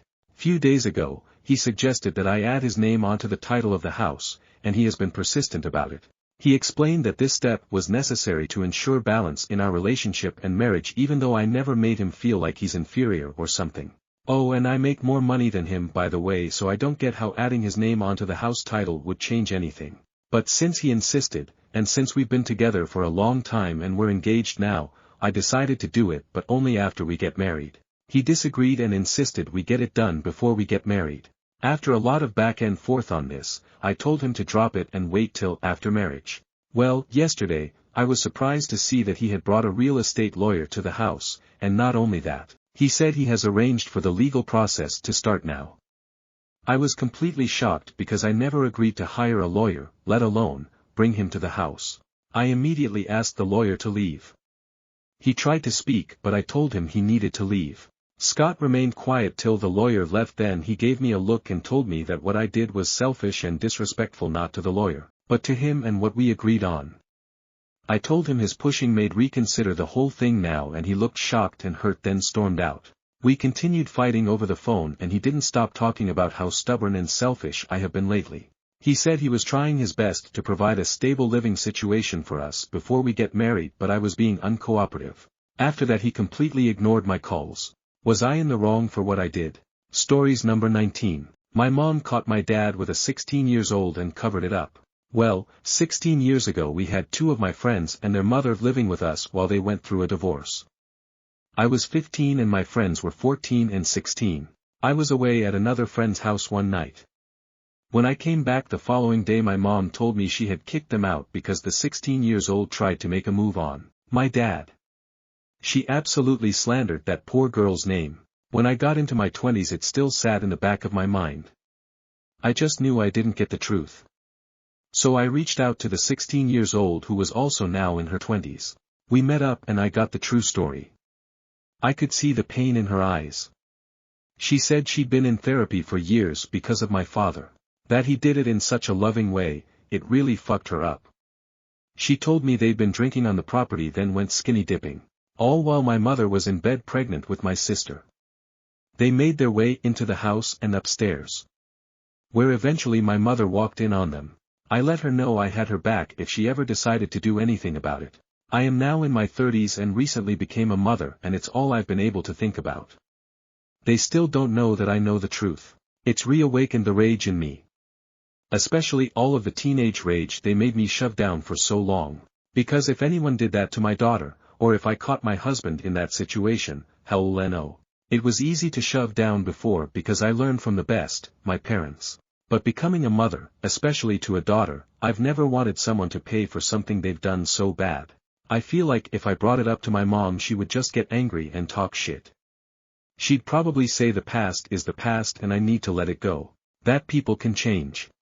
But I know he hasn't changed due to events over the recent years with his anger and control issues. He's a very big narcissist who believes he can do no wrong whatsoever. And my mother is so far up his ass. It makes me wonder if the 16 years old was his only victim. If she was, and if he's never done it again, would that be okay? Is this forgivable? Because I don't feel like it is. I want to tell the whole family, but I feel like they just downplay it and make me seem crazy. Cut me off and turn my siblings against me. They've done it before when I called them out on other things. So, here I am. Just needing to get it out, I guess. What would you do? Stories number 20. My MIL said she never liked me and now I don't want to host Thanksgiving. My partner and I have dated for a few years, lived together for 2. When I first met his mom I was very nervous and wanted her to like me. I learned some customs that show respect and did them. I cooked meals from scratch for her that she loved. Holidays were hosted in our home, I would cook for days and serve the whole family, making sure every detail was perfect. Holidays were lovely. I never had times like that with my own family and was grateful to the point of tearing up many times, not in front of my partner's family. My partner and I have a business that takes up much of our time and hadn't seen his mother much lately, so I planned a day to pick her up, take her to a local coffee shop she enjoys, and to lunch. As soon as she saw me she immediately commented that I had lost weight and complimented me multiple times, then asking to take selfies with me so she could post them on Facebook because I looked so pretty. I have had issues with eating disorders in the past so the comments did make me feel weird. But I knew she was trying to compliment me so I didn't say anything. We went to lunch and she wanted to take more selfies and was again complimenting my looks. She said, "You were okay before but too overweight." I don't know why this hurt me but it did. I blinked back tears, and the food came. I couldn't eat it, and found myself pushing food around and only taking some bites of dry salad. My partner and mom ate, either not noticing that I wasn't really eating or not commenting on it. I did not want to cause a scene because again, I knew she was trying to say something nice but she is very blunt. She is not aware that I used to starve myself, she probably wouldn't have said it if she did. After lunch, she needed to go to the restroom so I helped her. She's in her 80s and uses a cane but needs to be steadied. While she was washing her hands she told me, "You know, I never liked you but you're okay now." That did it. I couldn't hide the hurt anymore. I teared up and stammered awkwardly that her son would be right back to help her walk to the table. I went to the table and quietly told my partner I would take an Uber home, that I was upset about something his mom said but I would see him at home. His mom tried to call me but I decided not to answer. I guess the reason I'm feeling so upset is that I'm feeling like I'm only worth something if I'm thinner. I also thought she always liked me. She acted like she did. Now it all feels fake. I don't want to host Thanksgiving anymore. Why should I kill myself cooking for days for someone who only really liked me when I lost a few pounds? My partner thinks I'm overreacting and I misunderstood her. He said it's normal for MILs to not like DILs at first because we take away their sons. But I didn't take him away. He is the one who hasn't made an effort to spend much time with her. Every time we have seen her is because I organized it. But she's old, she's a blunt Asian mom, and she doesn't know I had eating disorders. So am I the asshole for wanting to cancel Thanksgiving? Should I just forgive her and suck it up so the family has a nice Thanksgiving together? Am I being a huge baby? Update. After speaking to a Filipina friend of mine, reading everyone's comments, and calming down I decided to talk to MIL. She indeed did not mean to hurt my feelings or say anything with bad intentions. She really thought she was just complimenting me. She was very sorry for hurting me and wants to move on. She says she accepts me and loves me. Honestly, I've had a rough couple of months with unrelated issues and I think her comments yesterday were just the straw that broke the camel's back. My boyfriend did get defensive when we talked about what happened but he agreed to back me up if it happens again and talk to her about not mentioning my weight. He also supports me correcting her or letting her know if she's being rude in the future. As far as Thanksgiving, I decided that the family being together is more important than my hurt feelings. I do enjoy making it nice for everyone. We don't know how many years she may have left, and I think I can let this incident go for now. I'm not confident that she will change but I can probably handle anything for a couple days a year. Stories number 21. How do I, 49F, move forward after my daughter, 22F, hid her father's affair from me for 2 years? First, I want to thank everyone who responded to my post. I was honestly overwhelmed by the sheer number of replies. I tried my best to read through as many as I could, and some of the advice was hard to hear, but necessary.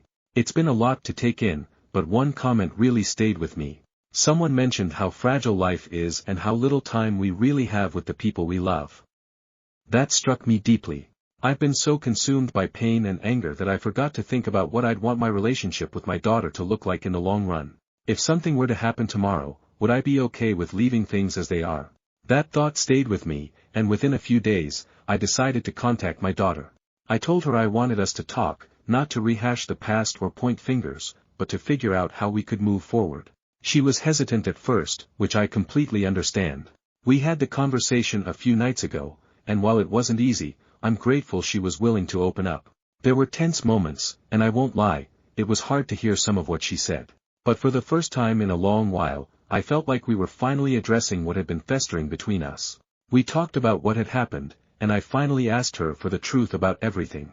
When I first discovered her father's affair, he told me that she had always known about it. In fact, he claimed she had been his ally, hiding things from me multiple times. He even said that she disliked me and was on his side. Hearing that from him was devastating. I couldn't believe my daughter would do something like that or feel that way about me. The way I found out about the affair was awful, and the idea that my daughter had played any part in it, even unknowingly, made it so much worse. At first, she was very reluctant to talk about it, but eventually, she opened up and started sharing everything, including what led up to her actions. A few months before discovering the affair, she had been involved in a difficult situation at her high school. Without going into specifics, it was a matter where her actions led to serious consequences. The school had a zero-tolerance policy, and as a result, she was expelled. She had to transfer to a new school and repeat the year. On top of that, her grades took a hit, and she was finding it challenging to get back on track. When it happened, I felt it was important for her to face the full weight of her actions and take responsibility for what she had done. I grounded her and took away her electronics, hoping the consequences would help her reflect and grow. I wanted her to understand the gravity of the situation and emerge from it as a better person. Her father, however, completely disagreed with my approach. He felt I was being too harsh, insisting that she had already learned her lesson and needed support rather than punishment. The tension in our household became unbearable. Between my frustration with him and my disappointment in her actions, I found it harder and harder to communicate properly with her. There were constant fights, arguments that seemed to erupt over everything and nothing at the same time. It wasn't just them. Therapy over the past year helped me realize that I played a part too. My hurt and frustration often came out as anger, and instead of addressing things calmly, I let my emotions take control. I was constantly angry and frustrated, and my mood probably created an even more tense and uncomfortable environment for everyone. So, when she found out about his affair shortly after, she was angry at me and still reeling from everything that had happened.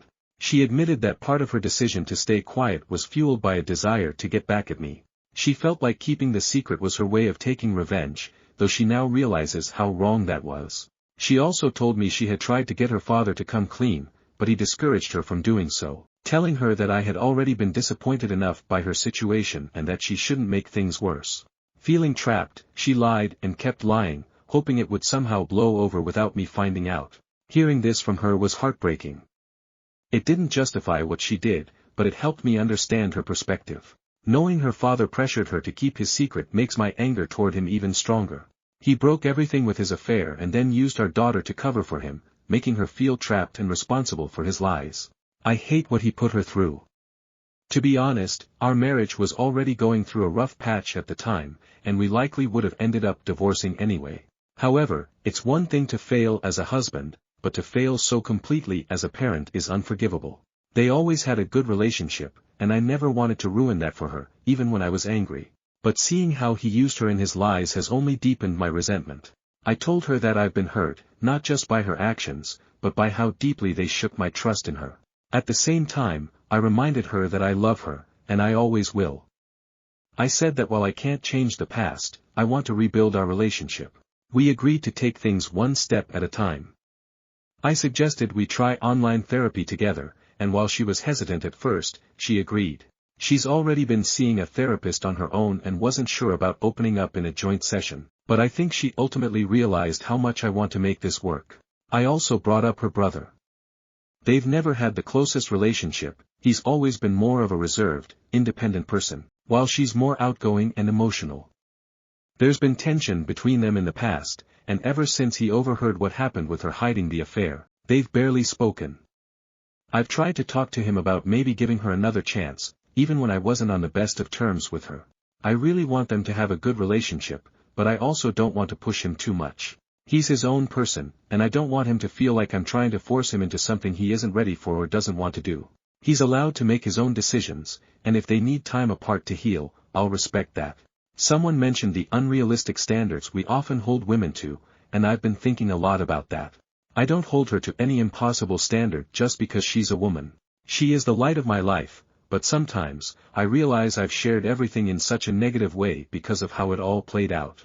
I'm just trying to make sense of it all. I don't know exactly where I stand or what I'm feeling at times. I'm just moving through life like anyone else, doing the best I can. Thank you all again for your advice and for giving me the push I needed to start this conversation. It's not easy, but I'm hopeful we'll get through this, one step at a time. Stories number 22. Lean your seat back on a flight, pay the price.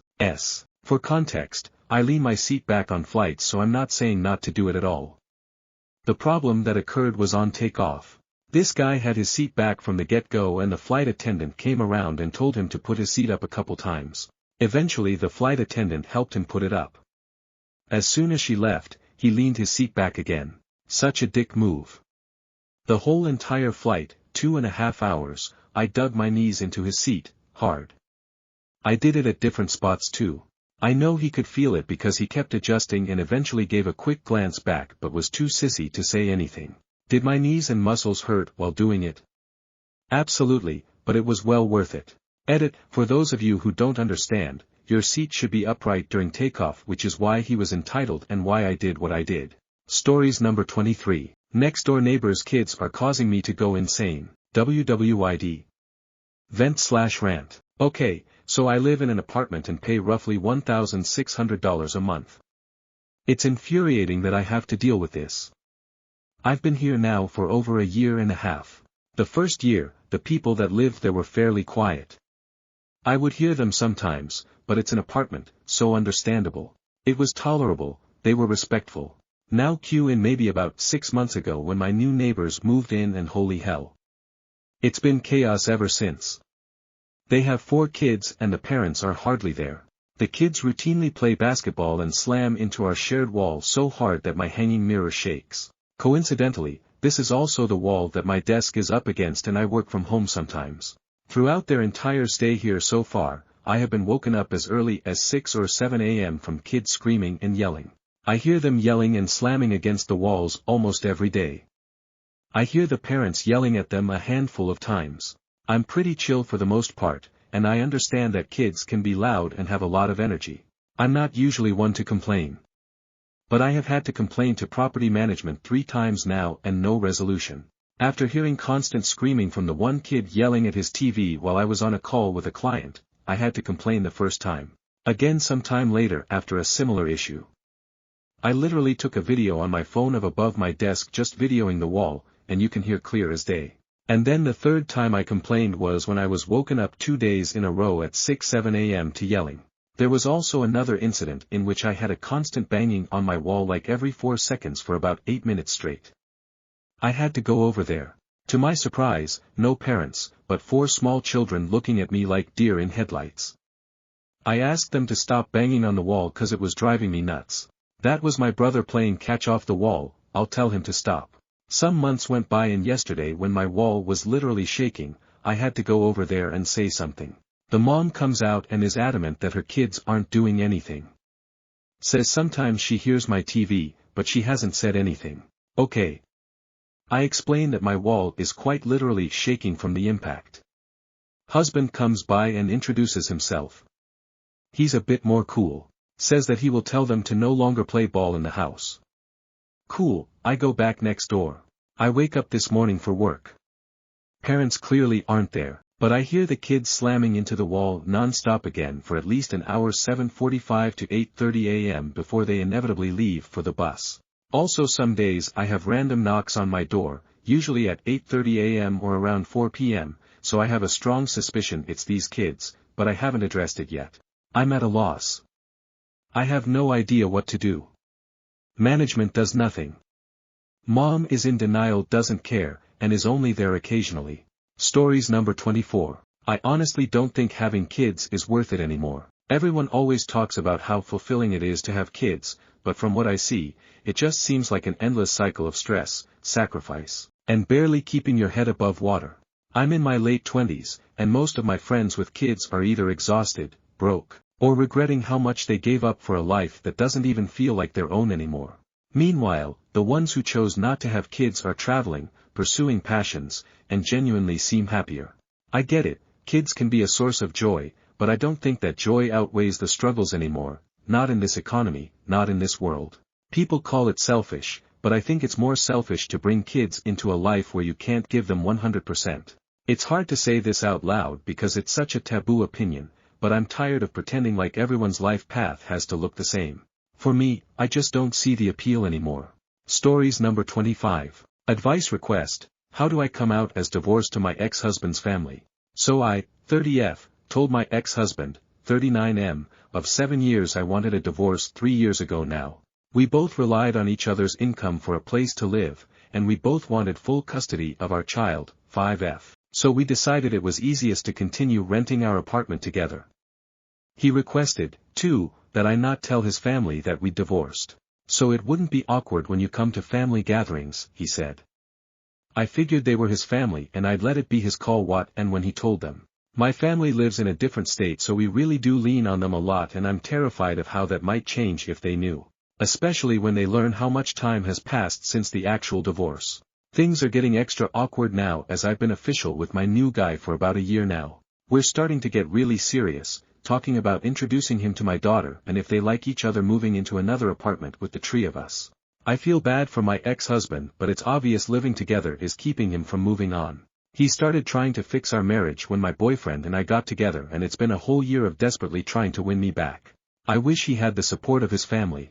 I really want them to know before I move out, and definitely before my kid says something about meeting my boyfriend and everyone thinks I'm cheating, but I'm not sure if I should tell them in person or over text, individually or in the group chat. I do hope to maintain a good relationship with some of them. I'd love to still be invited to holidays, especially for my daughter to have her whole family together in one place. Do I tell them now or try to wait closer to when I'm more certain about moving? Any advice super appreciated. Stories number 26. Aita for not allowing in-laws to be present on Christmas morning while our kids open gifts. Me, 28F, and my husband, 27M, disagree on how we should handle Christmas mornings. For perspective, I am an only child. Christmas morning was always done at home with my parents, and after opening gifts, we'd head over to my grandparents to celebrate with them. They all still live local. My husband is the middle of 3, and they often had family that lived out of state. So Christmas morning was sometimes at their home, sometimes at a grandparent's out of state, etc. We alternate our holidays between Christmas and Thanksgiving with our families. Before having kids, we'd stay with them for a week or long weekend over Christmas. After having kids, I want to be home for Christmas morning, and then spend the rest of the day with my family or his family depending on year. Our kids are still young, 2, 1, but it is still such a special moment for me, and I want it to be sacred and intimate amongst the 4 of us. We only get so many years of little kids on Christmas morning, and I want to soak up every single moment. His parents live 3 hours away and are having his siblings come the 22nd to 30th. No one else has kids yet. I told my husband that we should have our kids open up presents on Christmas morning, and then make the drive to their place shortly after. He is calling me selfish and inconsiderate of his parents' feelings because it would mean the world to them to watch the grandkids open presents from Santa. His mom has made comments in the past how Santa would always travel for them wherever they went, being passive-aggressive towards my feelings on it. We had the same argument last year. I told my husband that they had their turn with their own kids, and this is now about us and our children. I still want to see and celebrate with his family, but only after we have Christmas, just the 4 of us on that morning. Am I being unreasonable? TLDR, husband thinks we shouldn't exclude his family from watching the kids open presents on Christmas morning, and I want that moment to be intimate to the 4 of us only, then head to his family after. Stories number 27. Friend ghosted me over wedding gift and wears white to mutual friend's engagement party. I had a close group of girlfriends from college. We had considered each other our best friends. We traveled together during our early 20s and even made sure to meet up once a month after we graduated. One of my friends, Diane, got engaged to her long-term boyfriend, and their wedding was a few years back. I attended the wedding with my partner, and we gave a cash gift, $400. I considered her a best friend. We put the envelope with the rest of the cards while we were in the receiving line at the reception. Almost immediately after the wedding, Diane stopped responding to my text messages and ignored me in the group chat. She skipped a few events I was hosting, and when I asked her if there was something bothering her because she was so distant, she came up with some gaslighting bollocks. About 6 months after Diane's wedding is when she and I had a bit of a blow-up, where she finally revealed that she was mad at me for not giving her a wedding gift. So she lost the wedding card, assumed I didn't give one and decided to cut me because of it. Anyway, another one of our girlfriends is getting married and had a celebration this past weekend. Diane literally arrived wearing a white dress and white blazer. Honestly, I'm so glad she's out of my life and I feel bad for how she's going to behave at this wedding in the future if she can't even stay away from white. Edit to add that in my culture you don't wear white to any wedding event unless you're the bride, it's considered tacky. Stories number 28. Aita for leaving my sister to figure out her situation. My sister, 26F, has always been the one to do things on her own, and how she wanted. It's just her normal behavior. Growing up I don't think she learned consequences, so that's why she does risky things and doesn't care about the outcome. Op. 23F. My sister started dating this guy, 40M, back in June 2024, this was the first guy she met in a year. She would call me to brag about how he spoils her, but her expensive things. She was happy, I was happy for her in that moment. I don't know how to describe my sister, but when she wants something she goes for it. I remember her telling me she wanted to marry him and they only been together for 2 months at that time. I thought she was crazy because she didn't know the guy for that long. The guy told her he didn't want to get married. She was sad about it but got over it a week later. I know we're sisters and like to tell me everything, but my sister was lying about everything. Comes to find out the guy was married and has 2 kids, so when I heard that I knew my sister should not be engaging in that. My sister knew he was married but she said it's not a problem is the wife doesn't know. I felt some type of why because imagine how the wife would feel. I told her she's getting herself into a bad situation and she should stop messing with him. That's how we got into an argument where she told me to stop trying to control her life and what she does. That was that. We went months without talking. We only started back talking when she announced she was pregnant. She told our mom first though. I was livid because it was the same guy. I guess I shouldn't feel mad, right? The guy hasn't been answering her calls. She said they go into a fight and he hit her, and she's trying to get in contact with him. She wanted me to call the guy and let him know she was trying to get in contact. I wasn't getting into no more mess with her, so told her to figure it out on her own. Aita. Stories number 29. We tried switching sides of the bed. We recently moved our bedroom and while we were setting up the new room I asked him which side of the bed he wanted. He got very excited and declared that he wanted to try the other side. I sleep curled up on my side at the edge of the bed, so I was curious to see how sleeping on my opposite side felt. We tried for a week and a half before we called it and switched our stuff to what are apparently their rightful places. My husband's sleeping body just travels in one direction, and if my unmoving ball of a body is there, well, we're sleeping on this side of the bed together. This could still work, but the dog sleeps where my legs would be and the cat sleeps on me, and we cannot have all 4 of us over there and so much vast empty bed space. We all slept fantastic after the swap and I have a better view out of the windows now. Stories number 30. Wipta for telling my wife to show me her phone after I got an email accusing her of cheating. I am 47, have a comfortable and fulfilling life.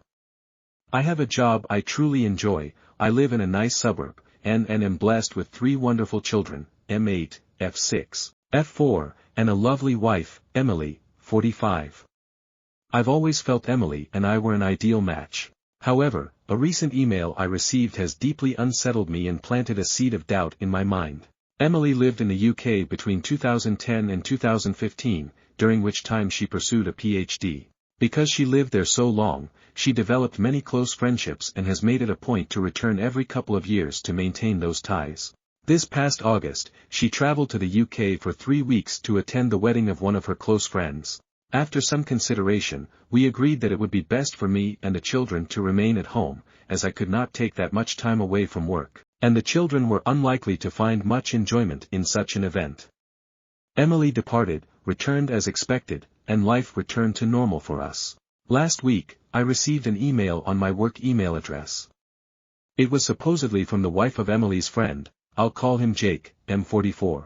According to this woman, she has a very strong reason to suspect that Jake and Emily engaged in an affair. She listed off her suspicions, noting Jake had picked Emily up from the airport, spent considerable time at her hotel, and how the 2 of them frequently went out to dinner alone. She even included pictures of my wife's earrings that she said she found in Jake's pockets when she was doing the laundry and pictures of a lipstick stain on his shirt. The color is one I recognize as something Emily often wears. There is some other evidence she listed off. For the sake of conciseness I will not include them here. All this was a lot to absorb, and for a while, I thought it was some sort of joke, so I tried my best to ignore it, but it kept coming back into my mind. I remember that before her trip, my wife would talk to all her friends there. I don't know if this email is influencing my memory, but I think she probably spoke with Jake the most. Additionally, I know Emily never liked Jake's wife, though I can't say why. I've never pried into Emily's phone or social media accounts before, but I feel very tempted to now. However, I know I'd feel terrible if I looked and found nothing. Also, if I start acting suspicious, wouldn't she just delete everything out of fear of being found out? I am unsure of how to move forward and would welcome any guidance on handling this. The best I can currently come up with is asking to see her phone immediately after confronting her about it so as to not give her no time to delete anything, though part of me thinks this would upset her and potentially not even show anything. Wipta for telling my wife to show me her phone after I got an email accusing her of cheating. Edit, I forgot to include, my wife no longer has these earrings. She wasn't wearing them when she returned, and when I asked, she said she lost them. Update 1. A few hours after sharing my first post, I confronted Emily. She confirmed my fears. She claims she's in love with Jake and can't live a lie any longer. She still claims to love me and the kids but says she can't stay with us any longer. According to her, she was waiting for a better time to tell me and the children. Apparently, this has been going on since March, with Jake flying out here occasionally and Emily secretly meeting him. We're getting divorced. Emily is moving to the UK soon. She confirmed that in August, in addition to the wedding, she attended a job interview, and she's set to start around the new year. She's already applied for a British visa. She plans to live with Jake once she moves. As for custody, Emily is voluntarily surrendering her chance of full custody. She doesn't want to uproot the kids, so they'll stay here in Canada with me. There's a part of me that appreciates that decision, but there's also the part that is astonished at how easily she's walking away. She wants to pay child support, but I'd rather raise my children without her financial influence. That said, the court will likely insist on support, regardless of my feelings. Emily is also seeking structured visitation rights, which, given the circumstances, will likely be granted. Based on what I've been told, the court generally leans toward arrangements that allow both parents to maintain relationships with the children, even when one is relocating to a different country. The lawyers are still working out the details, but it seems she'll have visitation during school breaks and holidays, with the possibility of virtual calls in between. I've been keeping things as amicable as possible, and the more cooperative I am, the more Emily seems to agree with my demands. We are also discussing the future of our home. Emily has expressed a desire to sell the property and divide the proceeds. While I am reluctant to part with the family home, it is unlikely I have much of a choice since it was bought during our marriage. For now, our lawyers are still working through the details, and no final decisions have been made. Given the situation, it could be a good while before we reach a resolution. In the meantime, I've been advised not to make any major financial moves. As much as I want to stay here with the children, I know selling is most likely inevitable. As of this writing, Emily is in an Airbnb and Jake has flown here to stay with her. They plan on traveling to the UK at some point in the near future. My lawyer tells me that adultery isn't grounds for special treatment when it comes to custody or property division.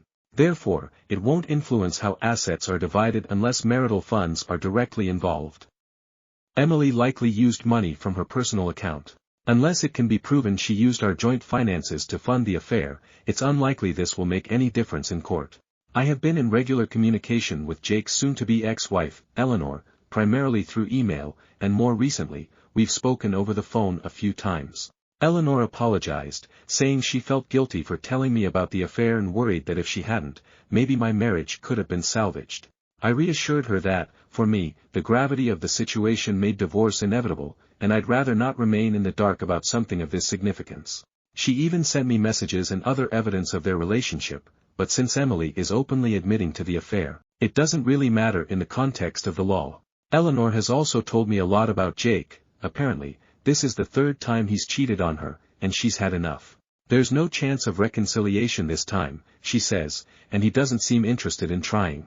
She mentioned that Jake has zero desire to raise children who are not biologically his, which explains why Emily's not fighting for custody. Eleanor's divorce will most likely be much longer and more drawn out than mine, given that both her and Jake want full custody of their children, and can't agree on several other issues. I haven't had much time to process everything. These past 2 weeks have felt like a blur in every way. But one thing I can say with certainty is that I have nothing left for Emily. Not because she betrayed our marriage, but because of how easily she's walking away from our children. I never thought I could hate someone I once loved so much. It's a strange feeling. The hardest part in all of this is the children. My 2 youngest daughters have started asking why their mother isn't around as much anymore, and it's been very difficult trying to communicate with them about the nature of the situation. My eldest seems to understand a little more and, as a result, he has become quiet and withdrawn. I'm fortunate to have a family that has been incredibly supportive so far. My children have received numerous thoughtful letters from some of their cousins, which I've been reading to them each night.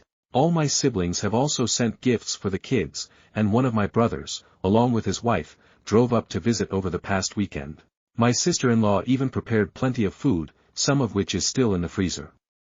They also kept the children entertained while I met with my lawyer. My other siblings have also offered to come by and look after the kids whenever I need them. Beyond that, my parents have been calling daily to check in on us. And my 78-year-old mother has already made plans to stay with us for 2 weeks in November to help around the house.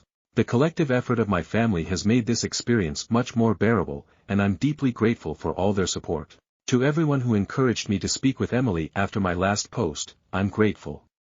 I was tempted to ignore Eleanor's message, but it kept gnawing at me. Your advice gave me the courage to act. Emily has shown herself to be a liar, and I have no doubt that her idea of a better time was simply when it would cause the least inconvenience for her and Jake. Top comments. Commenter 1, so sorry for the outcome here OP. I had not expected her to just drop the marriage and take off with Jake, a known cheater. Can't imagine that relationship will last long. And your wife walking away from her kids to be with him is beyond the pale. Continue to listen to your lawyers, be amicable to get the best settlement, and take care of your kids. Good you have a supporting family.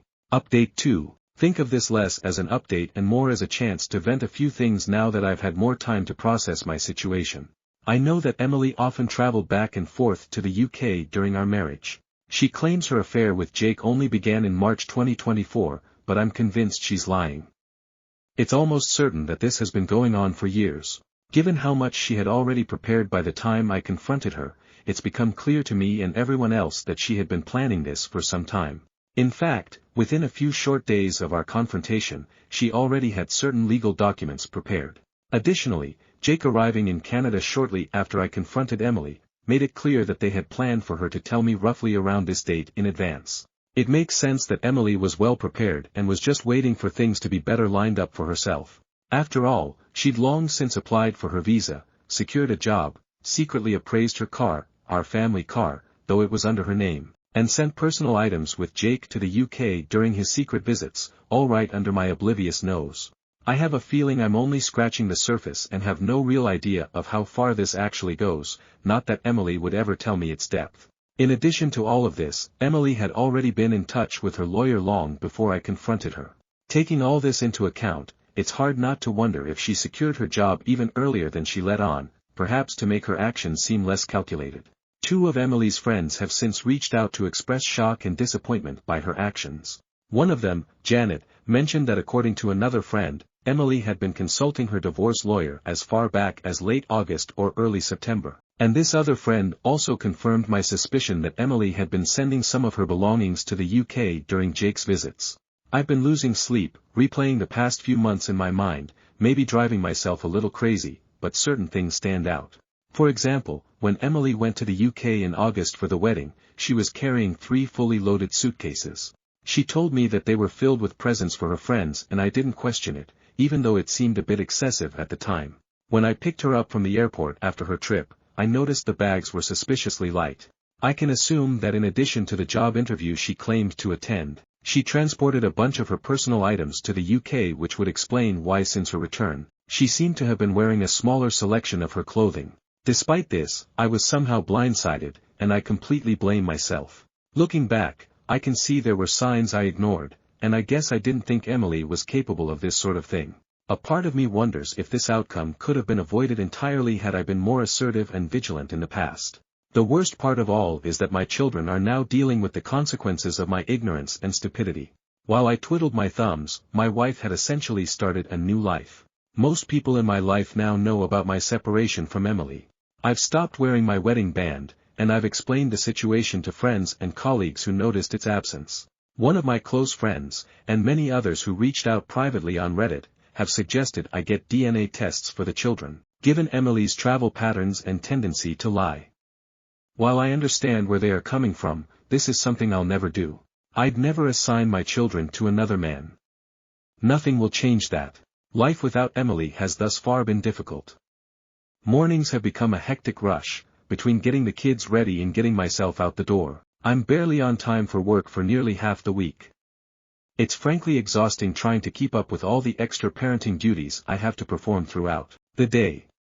Our current home has a large driveway, so on top of everything else, I'm already dreading the task of shoveling it once the snow starts falling. The kids are feeling the strain, as well. They don't particularly like the food I prepare most days and they hate how I'm always busy. It's incredibly frustrating to know that while we're here struggling, Emily recently departed for a relaxing vacation through Europe with Jake. Communication between us has dwindled, and I only learned of these developments recently. I have no idea if she plans to return to Canada after her vacation or settle directly into what will likely be a very comfortable life in the UK. On a more positive note, I was able to get the kids to see their doctor recently. She gave me a bunch of useful resources and advice. She placed an emphasis on how time and clear communication were the most important factors for their adjustment. While I'm optimistic, I'd be lying if I said I wasn't worried. It's still early, I know, but they remain quite upset about the entire ordeal and act out regularly as a result. It is abundantly clear that they're having a hard time adjusting to our new reality. Throughout all of this, my family has been a tremendous support. My mother arrived as promised early last week, and things have already become significantly easier. The kids enjoy her cooking and spending time with her. Her presence has also freed me to handle other tasks. Whenever the divorce is finalized, I plan to designate my eldest brother and sister-in-law as legal guardians for the children. They live relatively nearby and have already agreed to take on that role if needed, which brings me some peace of mind.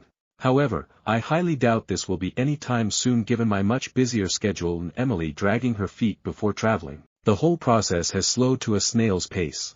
One of the hardest aspects of all this has been making decisions about our family home. After considerable thought and speaking it over many times with my family, I'm leaning towards selling at this stage. Emily has already offered me a bit more than half of the proceeds since she sold our SUV right before leaving the country. My lawyer has noted that selling the SUV before we finalized anything was premature on her part, considering I contributed significantly, 40%, to the purchase. He thinks I have strong grounds to seek reimbursement elsewhere in our asset division, which aligns with Emily offering more of the house. Getting more than half seems fair, given that I contributed about 65 to 70% of the down payment and monthly mortgage payments. As I mentioned above, the family SUV was registered in only her name. However, I covered about 40% of its cost, so it's frustrating she sold it unilaterally. As I've learned over the past several weeks, my sedan is too snug for the kids and inconvenient for my mother to duck in and out of when she runs errands. Therefore, I'll need to trade it for something larger. In return, Emily has graciously insisted I keep the furniture and appliances, least she can do, I suppose. As much as part of me would like to stay in our current home, it's probably better for us to move. Part of me hopes this will help us avoid future interference from Emily, though, in reality, she's just as likely to interfere no matter where we are. I've been looking at townhouses closer to my place of work, which would cut down my commute and place us near a well-rated school. However, my sisters brought up that moving the kids now would mean changing schools and losing their friends, which would be yet another big change for them. An alternative option is that we move to a smaller, more manageable house close to our current one.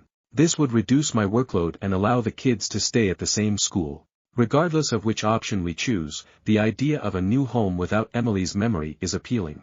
Our current home's location is yet another example of how foolish and short-sighted I've been. Its location was much more convenient for Emily's commute compared to my own. It worked out for a time as the children's school was close to Emily's work in case they needed her during the day, but now all of this is useless as my place of work is rather far. I've heard nothing from Emily's family, and frankly, I have no interest in reaching out. As for Emily's future with Jake, I don't wish her relationship to fail. The longer her life is stable, the less likely she'll disrupt ours. But I take solace in knowing she remains unaware of Jake's infidelity history. I don't feel any moral obligation to warn her about Jake's character, and Eleanor feels the same way. I've made a point to check in on Eleanor regularly. She doesn't have the same family support I do. Her immediate family is charmed by Jake's ample wealth and believes that she should do whatever it takes to keep him, even though it is clear that neither he nor Eleanor wants reconciliation. Stories number 31. AITA for ruining my family reunion. I ruined my family reunion. Growing up, my family on my father's side has always done family reunions. My grandmother has 20 siblings. I guess in the 1930s large litters of children were common back then. I was always really close to my one cousin who is around my age. Her and I were inseparable as kids. But there came a time where her mom took her and her brother and moved out of state, and I never really knew why. Like it was so out of the blue for them to just up and move. Recently, I found out it was because my cousin was SA'd by our great-uncle, and though he went to prison, my cousin still suffered because her grandmother, my great-uncle's sibling, did not believe her and would call her a liar. Fast forward to recent day, my family reunion is coming up and I had just learned this information, and I had learned that my great-uncle is going to be there, and it absolutely disgusted me that this man is welcome back into the family like nothing happened. My heart broke for my cousin because where is her justice? I'm sorry, 5 years in prison is not enough for what he did to her. So I came up with this brilliant scheme of how to basically protest the fact that he's being welcomed back. So every family is divided by siblings, so their children and grandchildren would have their own color-coded t-shirt. I discussed with my group, I guess I should say, and told them of my scheme to do this. And of course every single one of them was on board.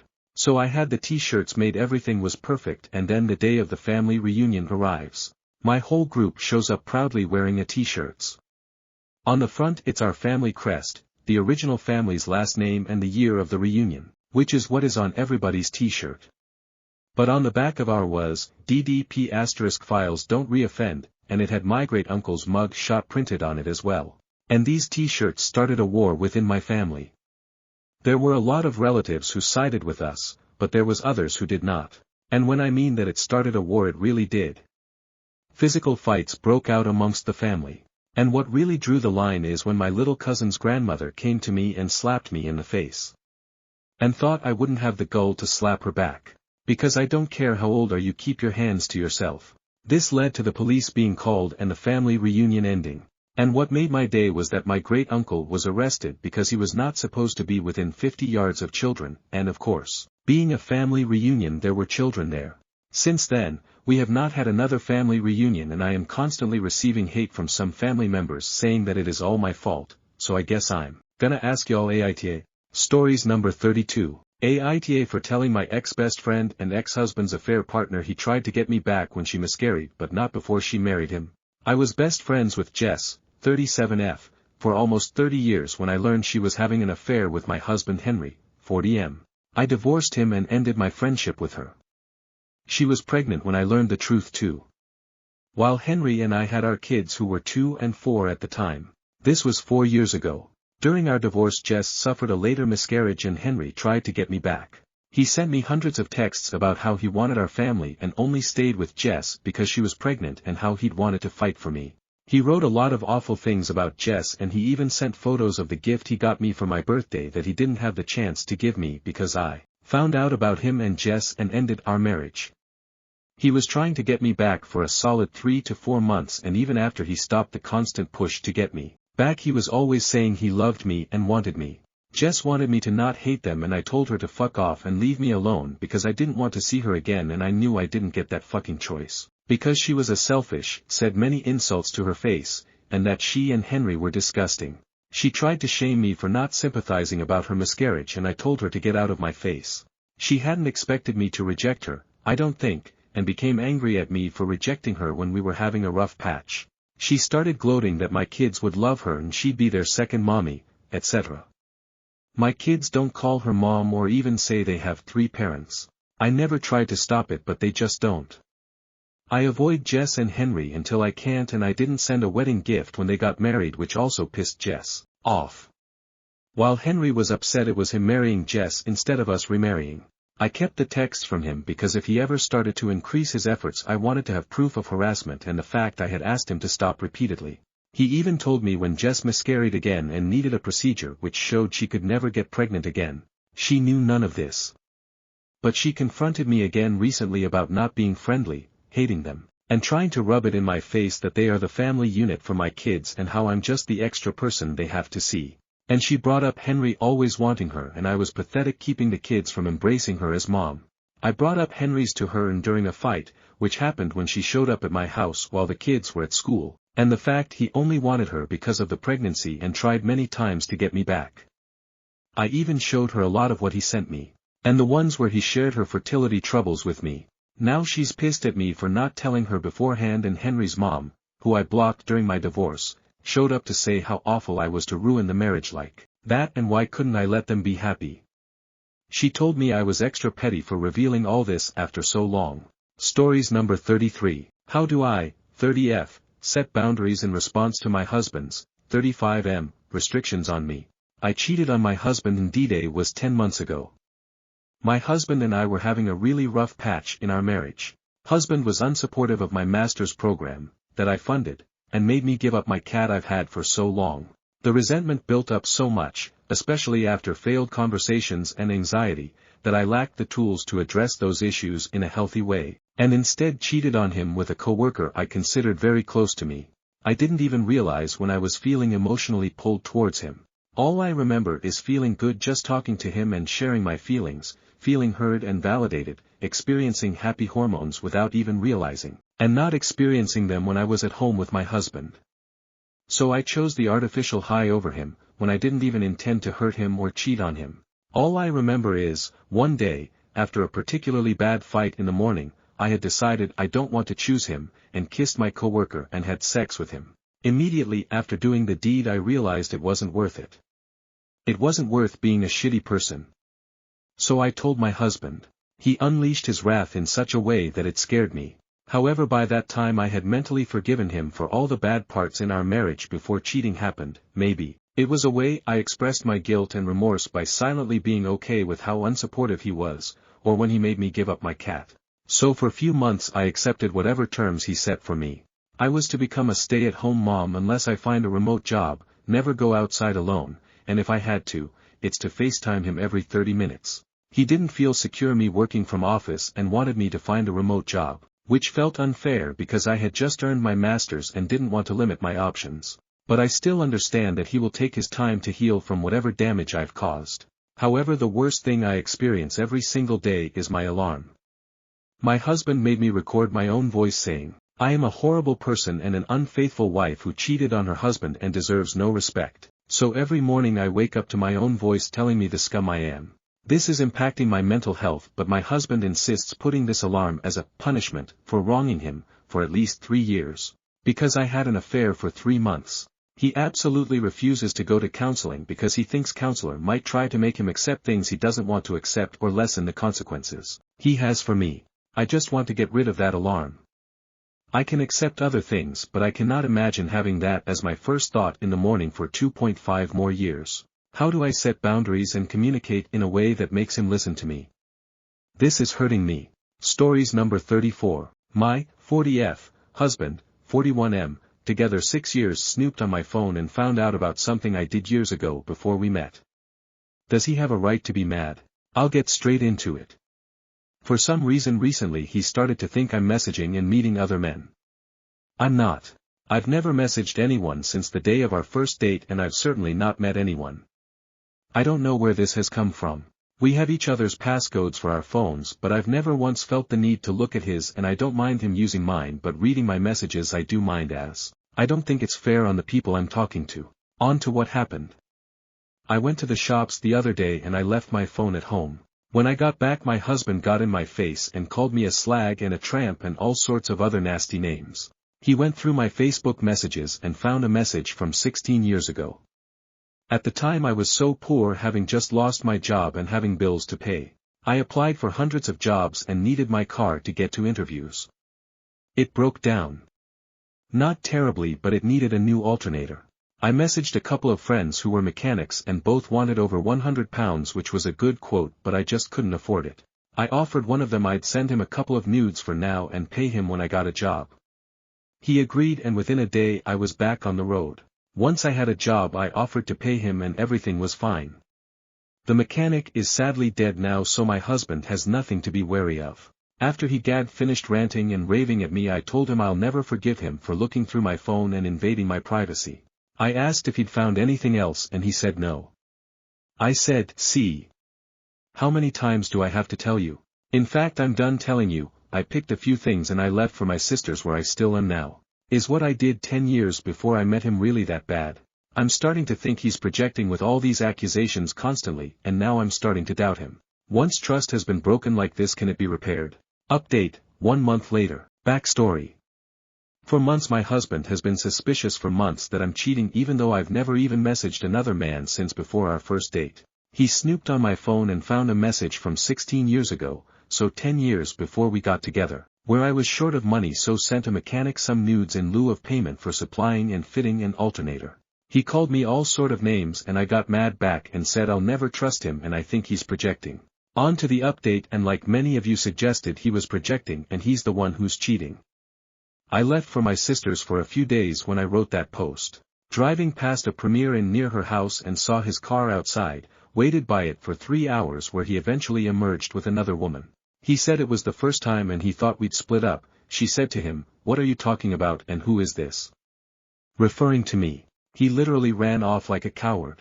I spoke to this woman who turned out to be lovely, and she said they'd been seeing each other for over a year, but he told her he was living with his religious parents after leaving his wife, so that's why they can never go back to his, and got hotels. She was such a lovely young woman and I ended up having to console her and took her home myself. As for us, I'm back at home and he is now back at his parents, who were very disappointed in him when they heard the news and have been lovely to me. I've started divorce proceedings, but that'll be about a year away, I'd imagine. Stories number 35. Telling husband I'm not going to his family Christmas. First time, sorry in advance. I, F30S, have been married 9 years to my husband, M30S. His mom and dad are great, my SIL is fine. First off, my SIL and her husband moved with their kids about 3 hours away. Her husband doesn't seem to like my ILs. Husband and I always host 4th of July and pay for all food and fireworks with the help of my family, who also come. Thanksgiving is always at my MIL's and she provides food. SIL wanted Easter and makes food, and we agreed to alternate Christmas moving forward. This was our year as we went there last year. We also live in an area with extreme winter weather, so nobody wants to travel. I get that. SIL has a son who will be 1-ish. By Christmas, and 3 other boys, ages 9 to 3, we've got 3 kids, ages 12 to 8. It's supposed to be our year to host. We planned this last year. Now, without conversation, SIL and MIL decided SIL can host because her kids hate travel and her son is young. MIL told me and expected me to not care because she has a baby. I normally would not mind with a conversation. Problem is, 2 of our kids are in sports and we travel every Saturday for an event. We had to sign up for these with payment beginning of November. Think all-day tournaments with travel 1 to 3 hours one way. We did not plan for them to host, so our only free weekend around Christmas is a weekend where we are with my family, and my brother, 6 hours away, is coming. My husband is neutral. I told Mael we can plan for March, as I'm not making my kids travel 2 to 6 hours for an event on a Saturday to turn around the next day and make them do it all over again on Sunday to spend 3 hours together and drive back.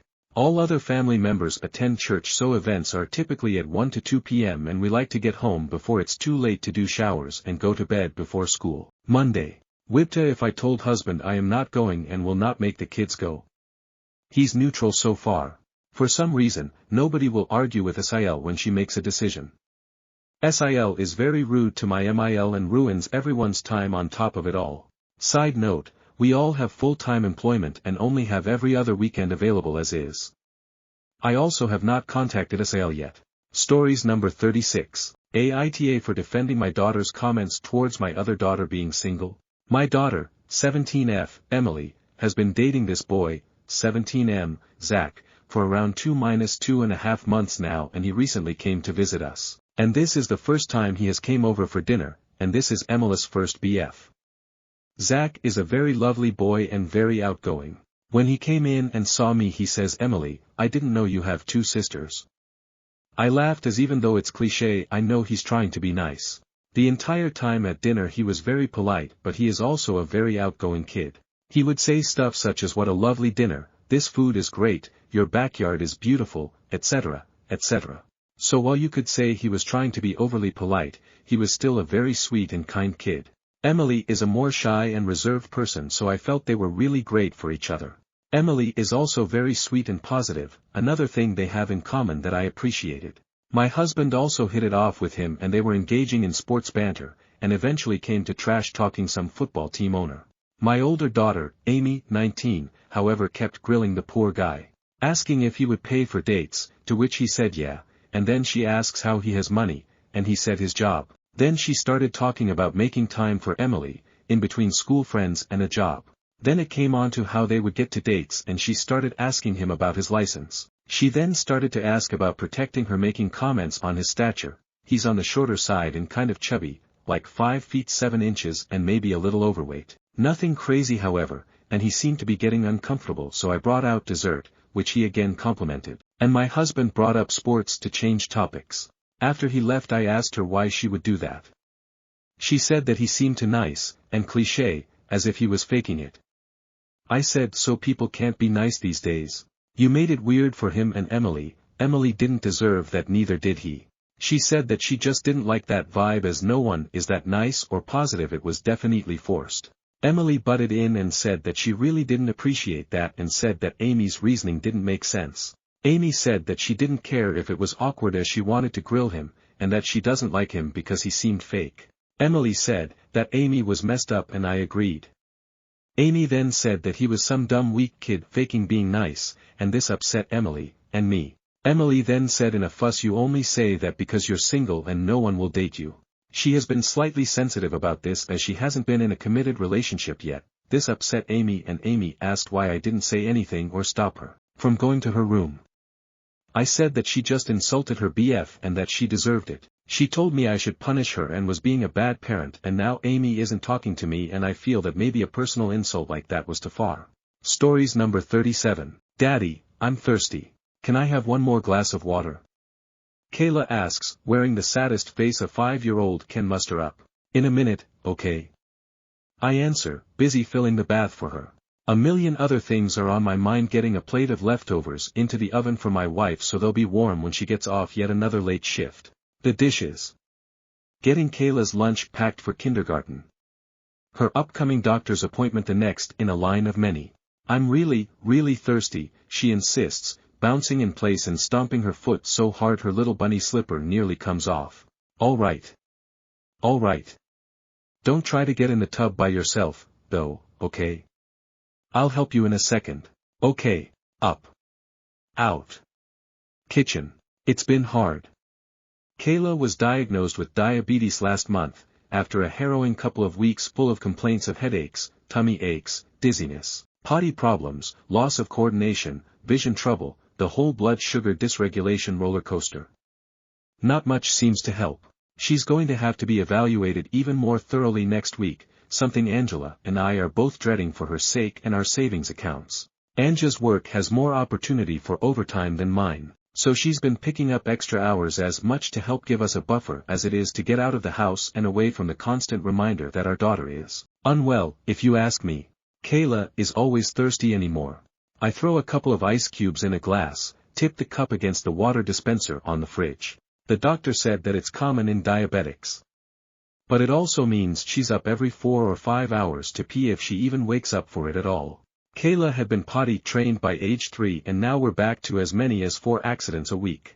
She's always been an independent kid, the kind to run off to play by the pond on her own, chase me out of tea parties with her stuffed animals because there are no boys allowed, daddy. But this whole thing has seen her regress in other ways, too, turning clingy and needy. I don't mind until I do, mostly I just wish there was something I could do. She's only getting worse. Kayla. I call, I have your water. No answer. The silence makes my stomach drop. I jog back to the bathroom, all but skid inside.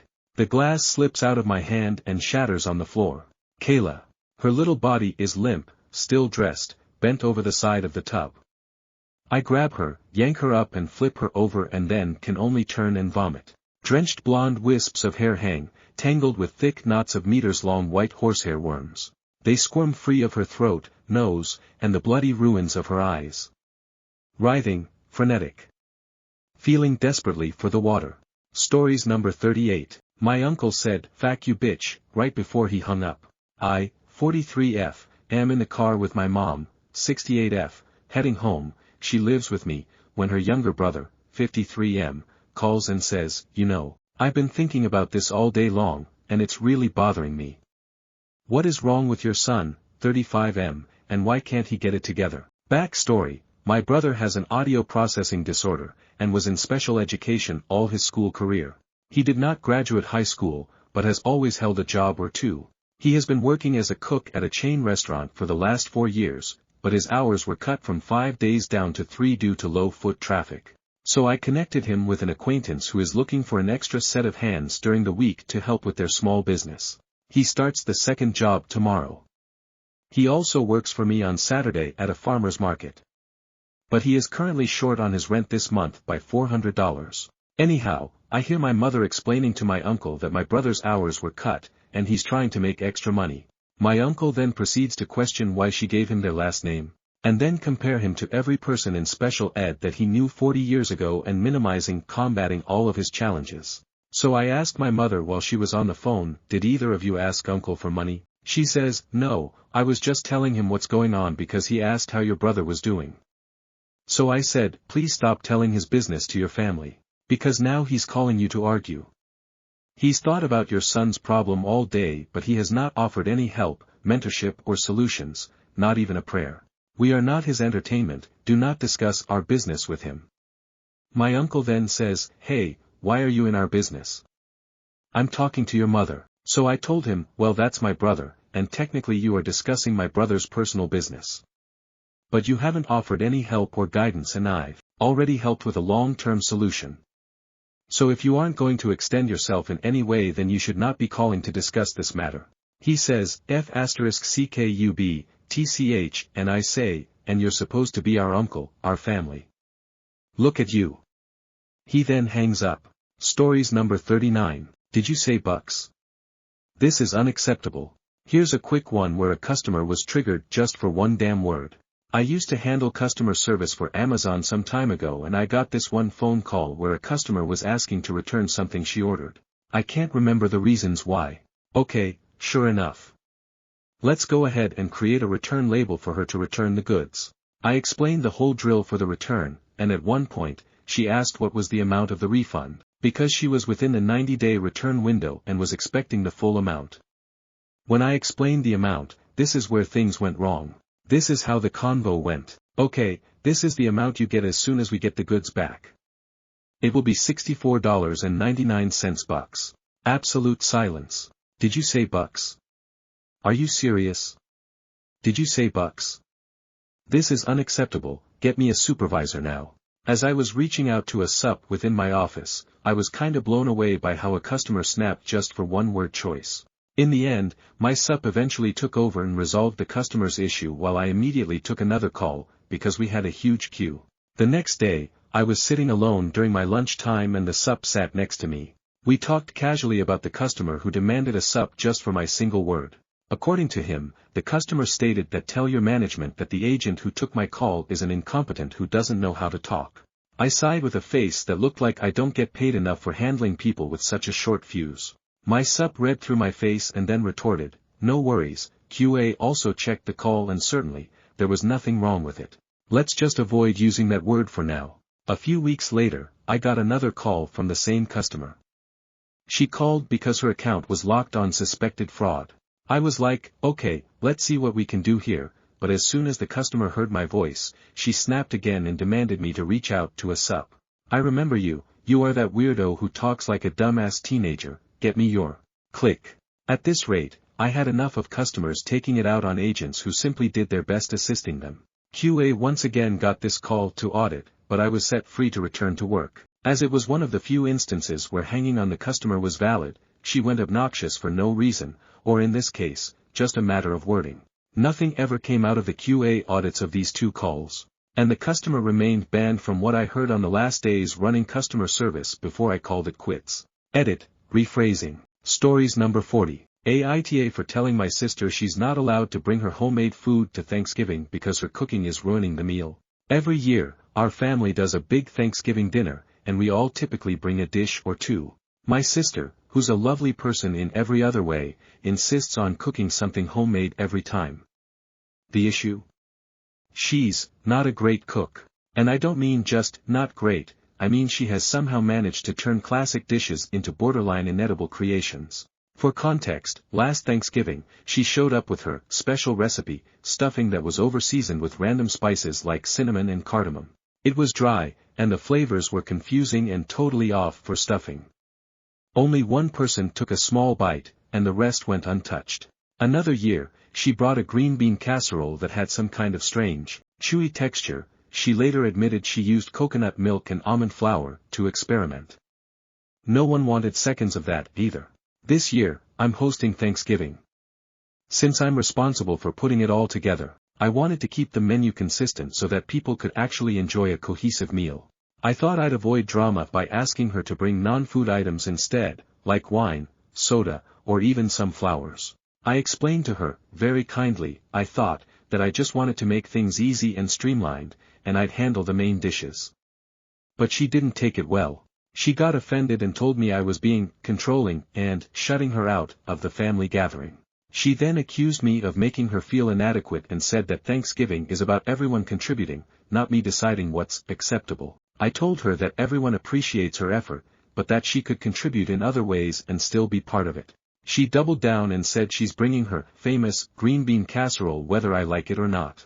Now, my mom and a couple of other family members have chimed in, saying I should just let her bring whatever she wants because it's Thanksgiving and it's the thought that counts. They're acting like I'm committing some huge offense by wanting the food to be enjoyable for everyone and not have random experimental dishes that no one will eat. But I feel like I'm just trying to keep the meal enjoyable and, frankly, edible. I don't think it's wrong to want guests to actually enjoy the food, especially since I'm putting in a lot of effort to host. Am I really being unreasonable here? Update, alright, well, things have escalated fast. Thanks to everyone who offered advice, I tried to compromise, but it's already turning into a whole thing, and Thanksgiving is still a few weeks away. After our last conversation, my sister was being pretty cagey about what she planned to make, so I reached out to my mom, hoping she could help smooth things over. Instead, she got defensive, saying I'm overthinking and that it's just one dish. I told her I wasn't sure it was just one dish anymore, especially after hearing about my sister's grocery haul, including canned oysters and edible glitter. Then my mom let slip that my sister has been hard at work on some creative menu she's planning as her Thanksgiving surprise. Apparently, she's been telling the family group chat, which I wasn't included in, by the way, that I'm being controlling and that she wants to expand everyone's palate with something truly unique. To top it off, my cousin sent me a screenshot from the group chat where my sister said she's bringing not 1 but 3 dishes to Thanksgiving now. She's calling them her Thanksgiving Trio Experience, complete with their own place settings and little menu cards she's designing. I'm officially panicking because I have no idea what she's planning to serve, and from what I've heard, it's not remotely traditional. At this point, half the family thinks I'm overreacting, while the other half is texting me with things like, is she really bringing glittered sweet potatoes? I feel stuck. If I try to control it any more, I'm the bad guy, but if I don't, Thanksgiving might turn into a tasting event for my sister's avant-garde cooking. So yeah, Thanksgiving is weeks away, and it's already become a family spectacle. I don't know whether to brace myself or just preemptively order pizza. Update. Alright, so Thanksgiving is now just a little over 2 weeks away, and somehow, things have escalated even further than I thought possible. I thought maybe my sister's Thanksgiving Trio Experience would be the peak of the drama. Well, turns out I was wrong. Since the last update, my sister has become fully committed to making her dishes the main attraction.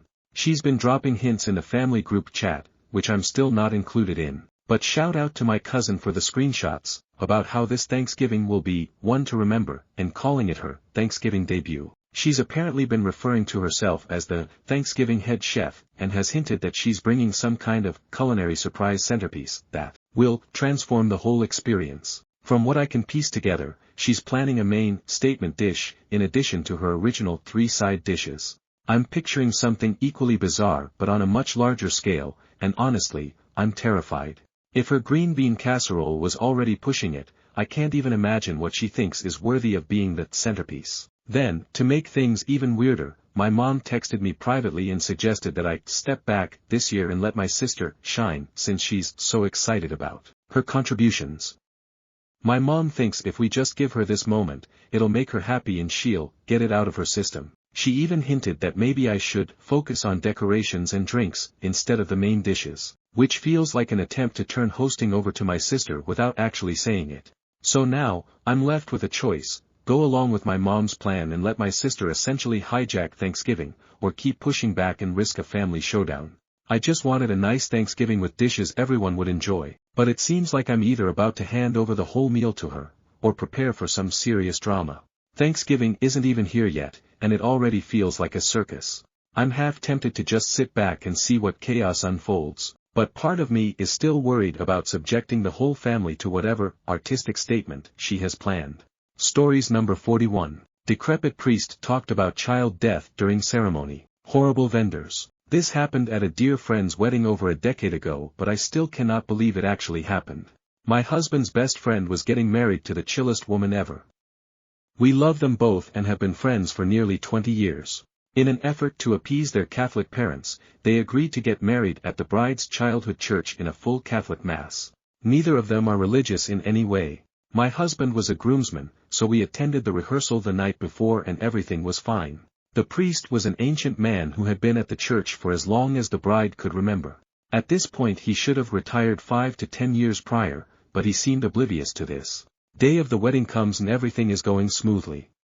Everyone arrives and is seated. Bride is ready in the back with her parents. Groom and groomsmen are lined up in front. And we wait. 10 minutes passes and no sign of the priest. 20 minutes pass and someone suggests we find the rectory to see if the priest is there. 30 minutes after the start time, that person comes back and says the priest is getting ready and will be there soon. Nearly an hour after the wedding was supposed to begin, the old man wanders up the aisle and takes his place in front. The ceremony begins with no apology or acknowledgement of his tardiness from Father Crypt Keeper. He goes through the required opening motions, but when he gets to the part where he gets to do his little speech about whatever, he finally addresses the issue. This old man tried to get the crowd gathered to celebrate this couple's marriage to feel sorry for him because he forgot about the wedding after he had to officiate a child's funeral that morning. This man spent literally 15 minutes of this wedding ceremony talking about how sad it was that a life was cut short and how terrible of a day it was for the community. Then he goes off on a tangent about gangs and drugs taking young people's lives, though that had not been responsible for the child's death.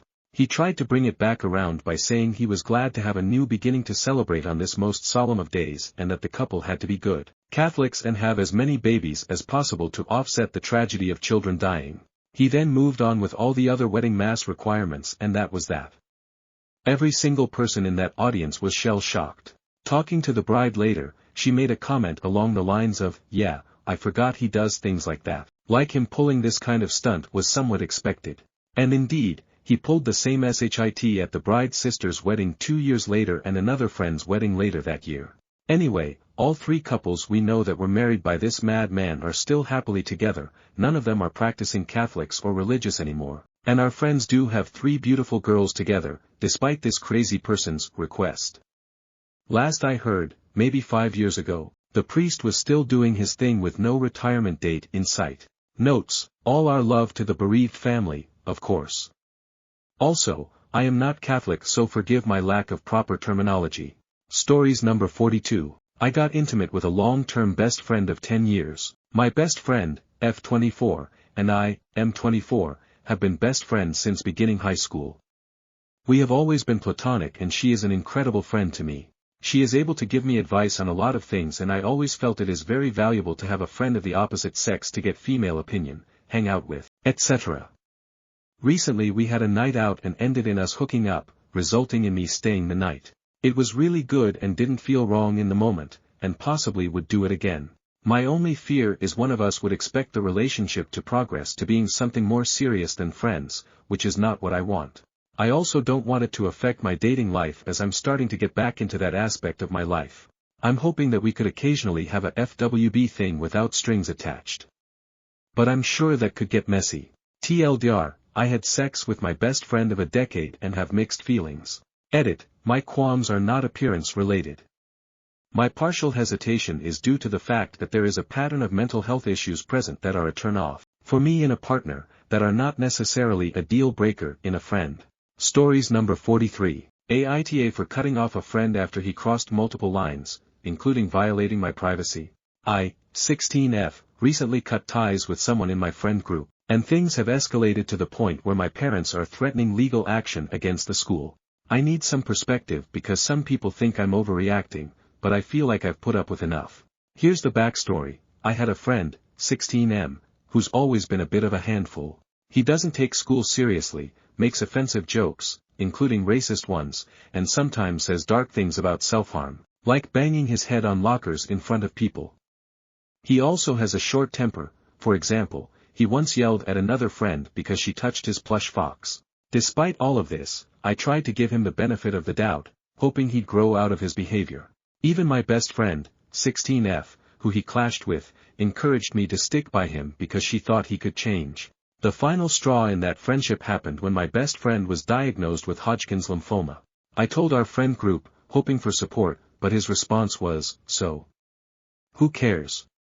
She'll live." I was shocked and tried to explain how serious the diagnosis was. Some people don't survive, but he just shrugged it off and wouldn't apologize. That's when I realized I couldn't keep making excuses for him. I told him I was done, and most of our friend group followed suit, cutting him off too. I thought that was the end of the drama, but then things got worse. In PE class, we have a mandatory swimming unit that lasts for 5 weeks. To protect students' privacy, the school has a strict rule: no phones, laptops, or any electronic devices allowed. It's a reasonable policy because we're in swimsuits, and no one should feel uncomfortable or unsafe. Well, this guy decided to break the rules and brought his phone anyway. One day during class, he secretly took a picture of me while I was in my swimsuit. I didn't even know about it until some other students approached me afterward, telling me they were concerned about what he'd done. I was mortified. When I confronted him, he denied it at first, but when it became clear that other students knew the truth, he admitted it. Even then, he didn't apologize or seem to understand how violating his actions were. I was furious and went straight to my parents. My parents were beyond livid. They immediately contacted the school, demanding that they take disciplinary action against him. If the school doesn't handle this appropriately, my parents have made it clear they're prepared to sue for negligence. The administration has been slow to respond, and while they investigate, I've been feeling exposed and humiliated. Now, some people in my class are saying I'm overreacting, especially since my parents are involved. They think legal action is too extreme and that I should just let it go. But I feel like this isn't just about me, it's about drawing a line. He's consistently shown a lack of empathy, crossed so many boundaries, and now he's invaded my privacy in a way that feels unforgivable.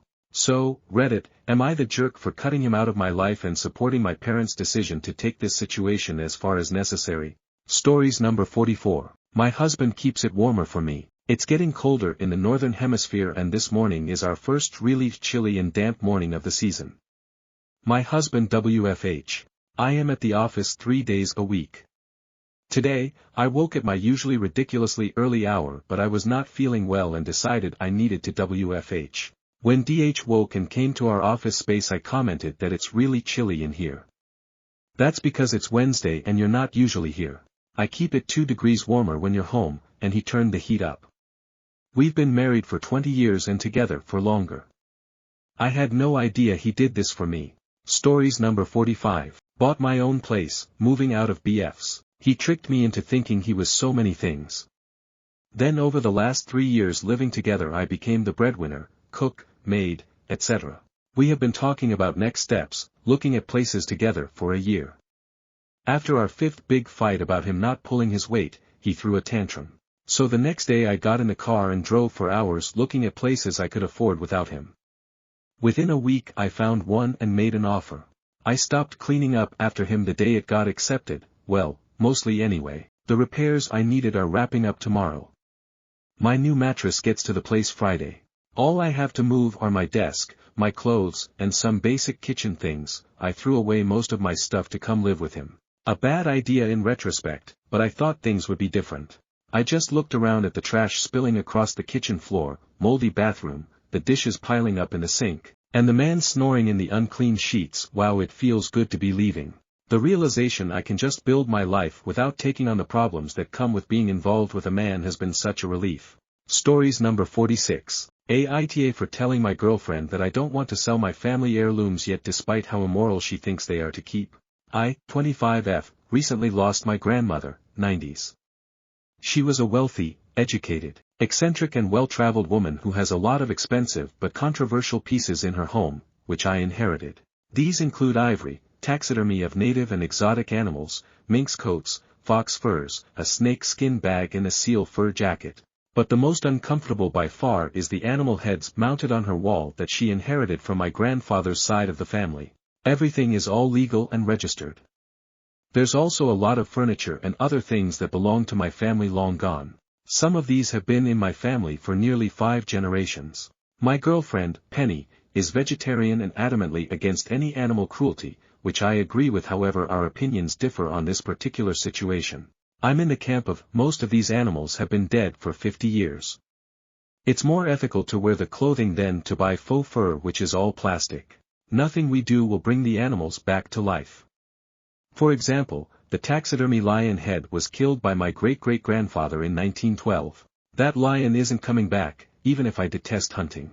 Penny thinks it's immoral to own them outright, despite the family connection and timeline of when the animals died. She thinks we should sell them or destroy them outright. She believes the only ethical animal consumption, clothing, furniture, etc., is for museums and cultural practices.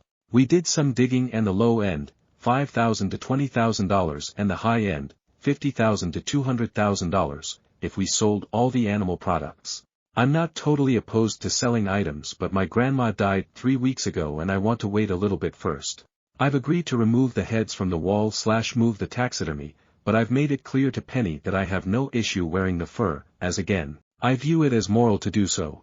It's caused some arguments between us and I'm worried we'll break up over this. My close friends have suggested maybe Penny just wants the money and doesn't care about the sentimental value of the items. But I don't know if I can necessarily fault Penny for that, as times are tough with the cost of living crisis. AITA for this situation. Edit. Some added info. We're currently staying in my grand's house to sort out all her belongings. That's why I took down the animal heads / moved the taxidermy. I saw some people confused about if I moved all that stuff back to our apartment. I'm also going to do inventory of the heirlooms / anything expensive and handle it accordingly, storage, give them to family, etc. Stories number 47. AITA for refusing to bail my friend out of jail after he hit his wife. I have been friends with Jake for over 10 years. Since day one, I've known Jake has a temper. He's the guy who gets way too angry at stupid things. Over the years, I've watched him explode on people, punch walls, and just completely lose it. I've tried to help. I've told him so many times that he needs therapy or anger management. His answer is he doesn't need help, people just push his buttons. 2 years ago, he married Sarah, and she is the sweetest, kindest person ever. But honestly, I've been worried for her. I've seen him yell at her over the dumbest things, like not putting enough salt on his food or something equally unbelievable. Yesterday a friend called me saying Jake had been arrested for hitting Sarah during an argument. Apparently, a neighbor heard the commotion and called the cops. Jake called me from jail, begging me to bail him out. I said no. He crossed a line, and I'm done. He flipped out, called me a fake friend and said I was abandoning him in his darkest hour. Since then, his family has been blowing up my phone, saying I'm heartless and that everyone makes mistakes. Sarah actually reached out to me, thanking me for not enabling him. She told me she's planning to leave him for good, and I said I'd help her however I can. Now, I'm stuck in the middle. Some of our friends are saying I did the right thing by letting him face the consequences, but others think I should have bailed him out because that's what friends do. Honestly, I feel torn. This is someone I've known for so long, but I can't excuse what he did. AITA for refusing to bail him out. Stories number 48. Wife, 36F, is angry at my, 38M, parents for not supporting idea of a wedding celebration or offering financial aid, even though I've transferred her funds to cover future wedding costs. How can I mend her relationship with my parents, and is her anger reasonable? My wife, 36F, and I, 38M, got married but didn't have a wedding celebration due to COVID restrictions a few years ago. Prior to our marriage, my wife said she wanted me to pay for the whole wedding when we have a wedding in the future. We calculated an estimated cost for our future wedding and she asked me to set aside the money in our joint account for the future wedding, which I did before we got married. To this day, I haven't told anybody, including my family, that I deposited the money for our future wedding. Right after we got married, my wife got pregnant and our plans for a wedding had to be delayed. The money I deposited into our joint account was then transferred to her own account, as she says she wants to make sure we don't use the funds for anything but the wedding. We have not had a wedding yet as our toddler is still young. When we got married, my parents asked me when we were going to have a wedding as they wanted to help out and give us a gift. I told them that we are still working on when to have a wedding and will let them know when we decide. I told them not to say anything about the wedding as we were the ones who were going to make a decision on the wedding, and I didn't want them to give us suggestions on how to do the wedding, as I know my wife is very particular about what she wants in the wedding. My wife's parents live far away and visited us when our baby was an infant and got to meet my parents for the first time. During their time here, my wife's mom asked my mom what she thought about us not having a wedding yet. Knowing that I have previously told my mom not to say anything about our future wedding, my mom didn't really say anything or give an opinion. My wife was there when this happened, but I wasn't. Afterwards, my wife told me that she was really upset that my mom didn't say anything. She said it was very disrespectful that my mom didn't say that she thinks that we should have a wedding. I believe that my wife is also not happy that my parents have not given her any wedding gifts, which I know they're waiting to give once we have a wedding. She did hint that she wasn't too happy that my parents didn't offer us any help for the wedding, as she said that her parents said they were going to help with our future wedding. I told my wife that my parents did mention that they were going to help, but I just didn't tell her, which is true. However, I don't feel my parents should help as I've already gave her the funds to cover the wedding. My parents have already helped me with so much in life and I don't want either of our parents, mine and hers, helping. Now my wife is angry at my parents and does not want to ever go to visit them, including for special events, like birthdays, etc. My parents don't know she's angry at them or why yet, as I haven't told them. I'm very close to my parents and am hoping to get some advice on how to mend my wife's relationship with my parents. Please also let me know if you think she's being unreasonable. If it helps, we're both Chinese, but she was born in China and follows a traditional Chinese style when it comes to weddings and gifts and who pays for weddings. TLDR, wife is not happy that we have not had a wedding celebration yet and is angry at my parents for not supporting her to have a wedding or offering any financial help for the future wedding, even though I transferred her all the funds to cover our future wedding. We had a baby after our marriage, which delayed our plans for a wedding celebration. Stories number 49. Aita for no longer hanging out with my niece and nephew because their mom moved on from my brother's death. Around 7 months ago, my brother passed away and left behind his wife, his son who's 10, and his daughter who's 8. My brother and I always had a close bond, and I was also a really close uncle to my niece and nephew. When my brother passed away, everyone took it really hard. My SIL was inconsolable, and my immediate priority was just to be there for my niece and nephew and help them through this tough time. Last month, however, as I was heading over to their house, I saw my SIL kissing some guy as he was dropping her off. I was shocked. I knew she was going through grief, but I didn't expect her to move on so quick. When she saw me, she said she had been seeing him for a couple of weeks through a dating app. I didn't really blame her for how she was processing her grief, but I just felt really sad for my brother's memory. I decided I no longer wanted to be with her kids and hang out with them. My SIL has messaged me many times since asking why I'm no longer coming over, and she said she would even stop dating or seeing that guy if it meant I could be with her kids as they really miss me. However, I told her it's not my life, and that she should feel free to date whenever and whoever she wants. But I just can't be in her house anymore and I need to process my own grief. Aita. Consensus, asshole. People pointing out that not only is her dating life not his business, he also is cutting out another trusted adult from the children's lives. Update. I do realize after reading the comments that I let my emotions get the better of me, and my niece and nephew did nothing to deserve this. And this is not what my brother would have wanted for his kids. They are already going through a tough time and I shouldn't have abandoned them like that.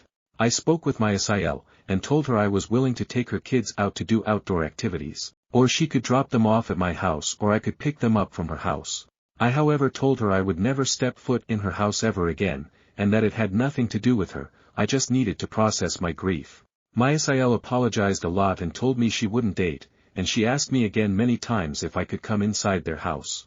I told her it had nothing to do with her and there was no reason to apologize, she did nothing wrong, and her dating life was none of my business.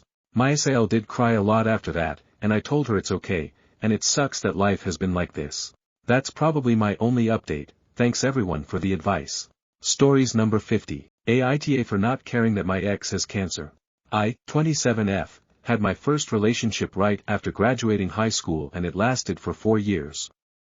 I was a straight-laced shy and super socially awkward kid. I made friends with a guy in my class who was practically the opposite of me. Outgoing, liked to party, take lots of risks, and overall wanted to have a good time and didn't take anything too seriously. We dated for 4 years. We honestly should have never dated. It was train wreck of a relationship. One of my deal breakers was smoking. For personal reasons I didn't want to deal with it in regards to a so. He however told me he didn't smoke only for me to find out he did. Now you probably are wondering why I never just left. You see that was where the begging, crying and promising to change part came in. Which gullible me would give in and say okay to every time. He just continued to lie throughout the relationship and it wasn't just for smoking, but many other things. I found out he was telling everyone I was some gold digger despite me paying for 70% of our dates and things while he crashed in my place. He did not respect a no in terms of intimacy. Told me he almost cheated on me. He was never reliable or on time to anything. Being with him made me into the ugliest version of myself. Anyways, eventually after 4 years he dumped me. Claimed he hated me and was embarrassed to be seen with me. It is what it is. I was heartbroken for a bit. 4 years of a fairly manipulative relationship kinda took its toll on me and I was probably fairly attached to him. I had entered my young adulthood with no sense of identity either and never took the chance to explore and develop myself. 9 months later he messaged me on my birthday. All he had to say was I know there's nothing to be happy about RN, but happy birthday. At that point something clicked. I was low-key flourishing during lockdown, so he could speak for himself. I messaged him to delete my number and proceeded to block him on everything. Figured that bridge was burned, time to move on. I don't want to bring baggage into any new friendships/relationships. 5 years later. I am happy, pretty content when out of nowhere my best friend messages me saying my ex reached out to her. He claimed he wanted her to give me a letter since he assumed I was still mad at him. He claimed he wanted to thank me for a lot of things, but to also invite me to his funeral if I would go because he was dying from stage 3 cancer. Well, my response to my friend was, what's any of that gotta do with me? She was a little surprised. Said sure he never treated me well, but that what he was going through was awful. Others shared a similar sentiment. Don't get me wrong. What he is going through is devastating, but it literally does not impact my life. My circle is small, but I am a ride or die for those people in that circle and he removed himself long ago. I gave him my email for the letter. Should I have more empathy or am I a jaded asshole? Stories number 51. Aita for ghosting my best friend of 15 years and going low contact. I, 33F, was best friends with Kelly, 32F, fake name, for 15 years. We met when I was 18 and she was 17 and both our partners were best friends, that's how we met. We would always hang out and do things together like shopping, dinners, camping trips and going to clubs etc. She would make comments on how I dressed or did my hair, things I would say or do, and I always thought she was just looking out for me as a friend. I had other friends back then that I would also spend time with and Kelly would be in my ear saying things like they were only friends with me to try to get with my partner. I would end up having fallouts with my other friends. Also little did I know she was also trying to get mutual friends of ours to not be friends with me. So in the end all I had was her and she would constantly put me to the side when she would make a new best friend. Remember this, it's important later. To her I became the last minute friend, cancels plans last minute because she got a better offer from someone else or calls me because she has no one else to hang out with. Fast forward to her getting engaged. 3 months later I told her I was pregnant, 2 months after that she was pregnant. It was like she started making everything a competition and she had to one-up you on everything. Then came her wedding. After my son was born she told me it would be okay for him to be there as he would be 6 months old. A week before the wedding I called her to confirm he could be there in case I needed to make arrangements for a babysitter. She screamed at me telling me I already told you and no kids allowed. So my son went to my MIL and I attended the wedding. Their family were asking me where my son was as there was another couple who had their baby there, Kelly knew. Best friend, I responded saying that I was informed it was a no-kids event and he was with his grandmother. 2 days after the wedding Kelly came to my house and was screaming at me that I ruined her wedding. She said I bitched to her guests that my son couldn't be there, I bitched about her to her MIL. I got so drunk I couldn't pick up my son, I had 3 champagnes over the afternoon and a friend, their aunt, offered to drive me so I would risk being over the alcohol limit and I accepted, and the list goes on. I tried defending myself and telling her that I did none of those things and that their aunt offered to drive me. She ended up leaving and I broke down in tears. The next day she was calling me and I was still too upset so ignored them. After my son fell asleep I had a quick shower and could hear my front door, so I got out and wrapped in a towel, found her sitting on my couch. We talked about the conversation the day before and she told me she made it up to hurt me. After this I wanted to go no contact but didn't want to damage our partner's friendship. Our friendship wasn't the same, I became more wary of her behavior.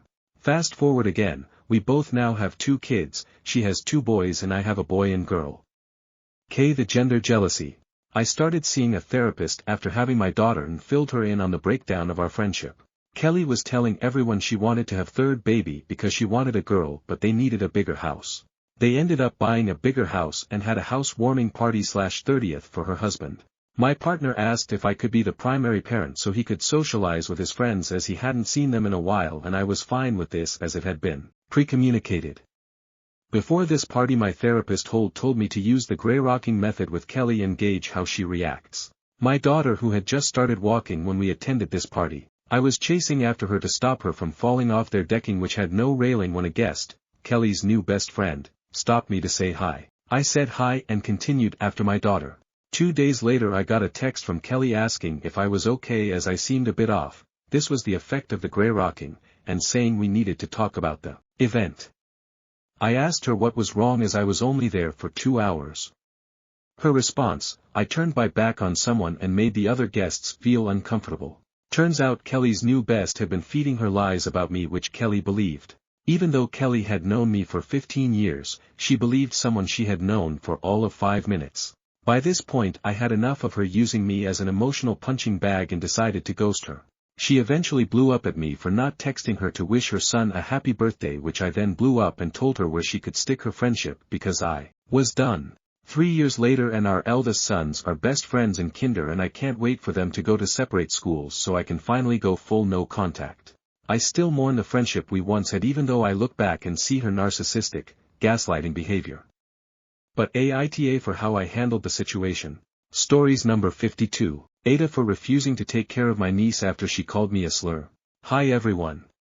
I apologize for any errors in my English as it's not my first language. I, 29M, and my wife, 30F, have 2 kids, 5M, 3M. My wife works a full-time office job, while I work from home with extremely flexible hours. Basically as long as I meet my deadlines no one really cares how many hours it took or what time of day I work outside of some Zoom meetings. My sister, 26F, let's call her Barb, and her husband, 30M, let's call him Nick, live nearby and work full-time jobs. They have a daughter, 5F, let's call her Tracy. Because of my comfortable work schedule, when our kids started going to daycare, we basically decided that I'll be dropping off and picking up my niece from daycare alongside my own kids. I didn't really mind and I thought it was great for my kids to spend time with their cousin.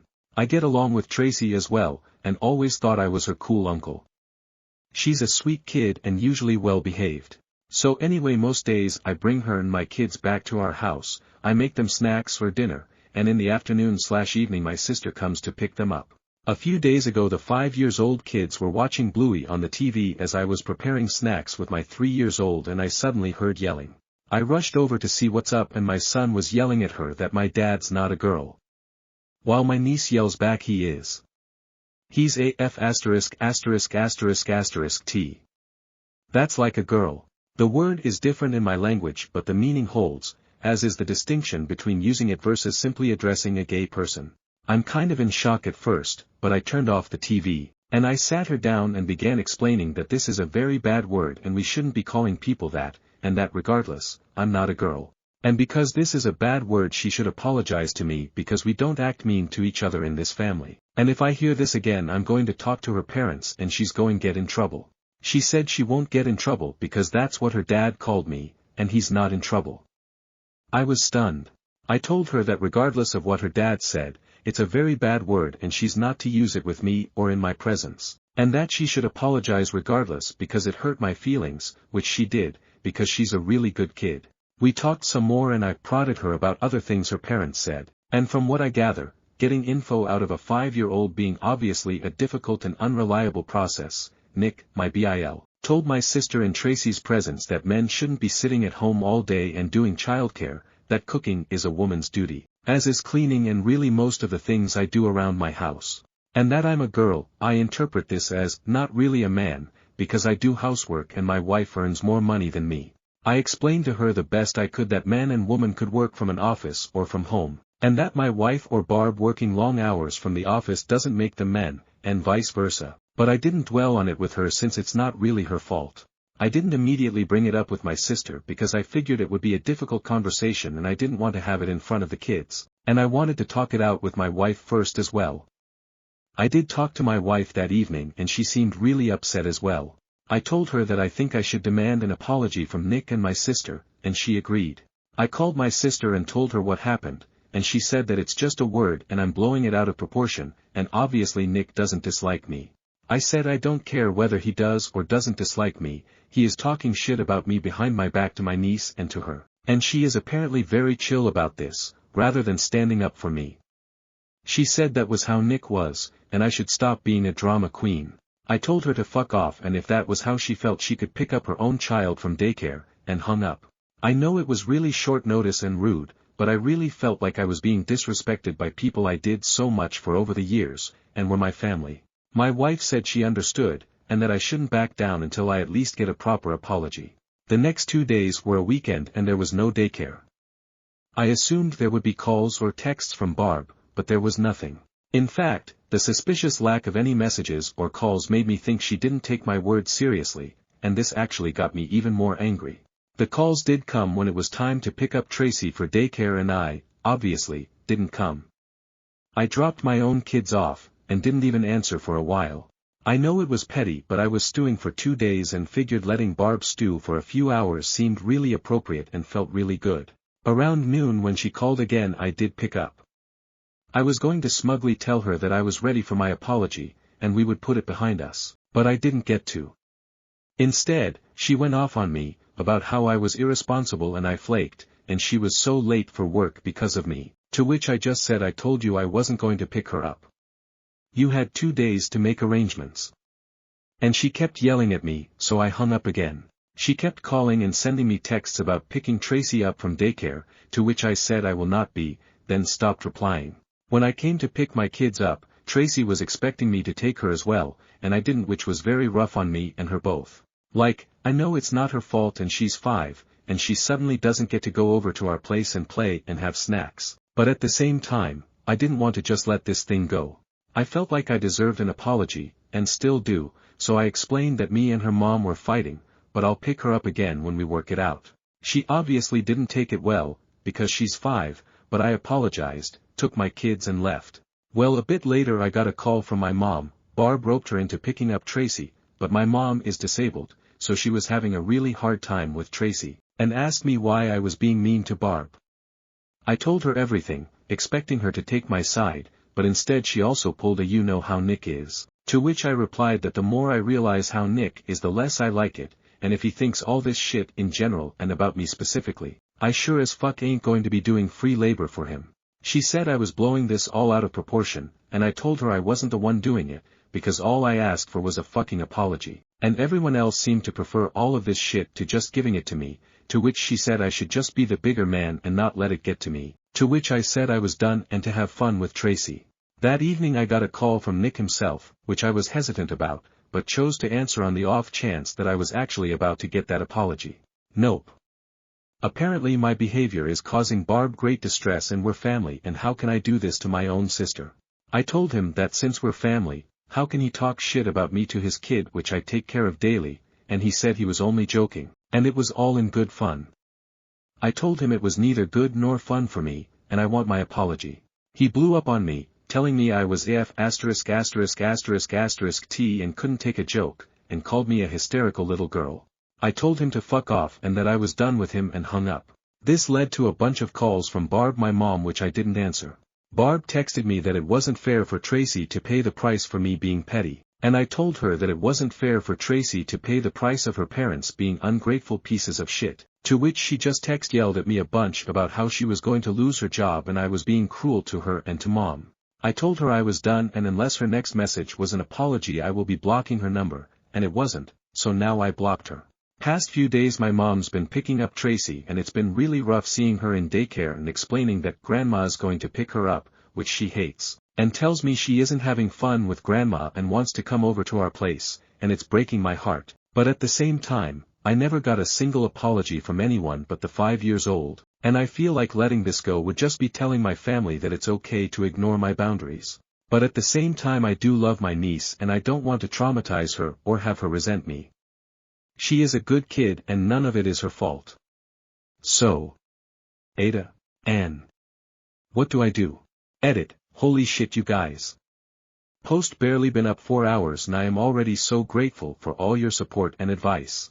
The angle of Nick actually wanting Barb to quit her job is not one I considered, but now I think it might actually have merit, and it makes me very worried for her.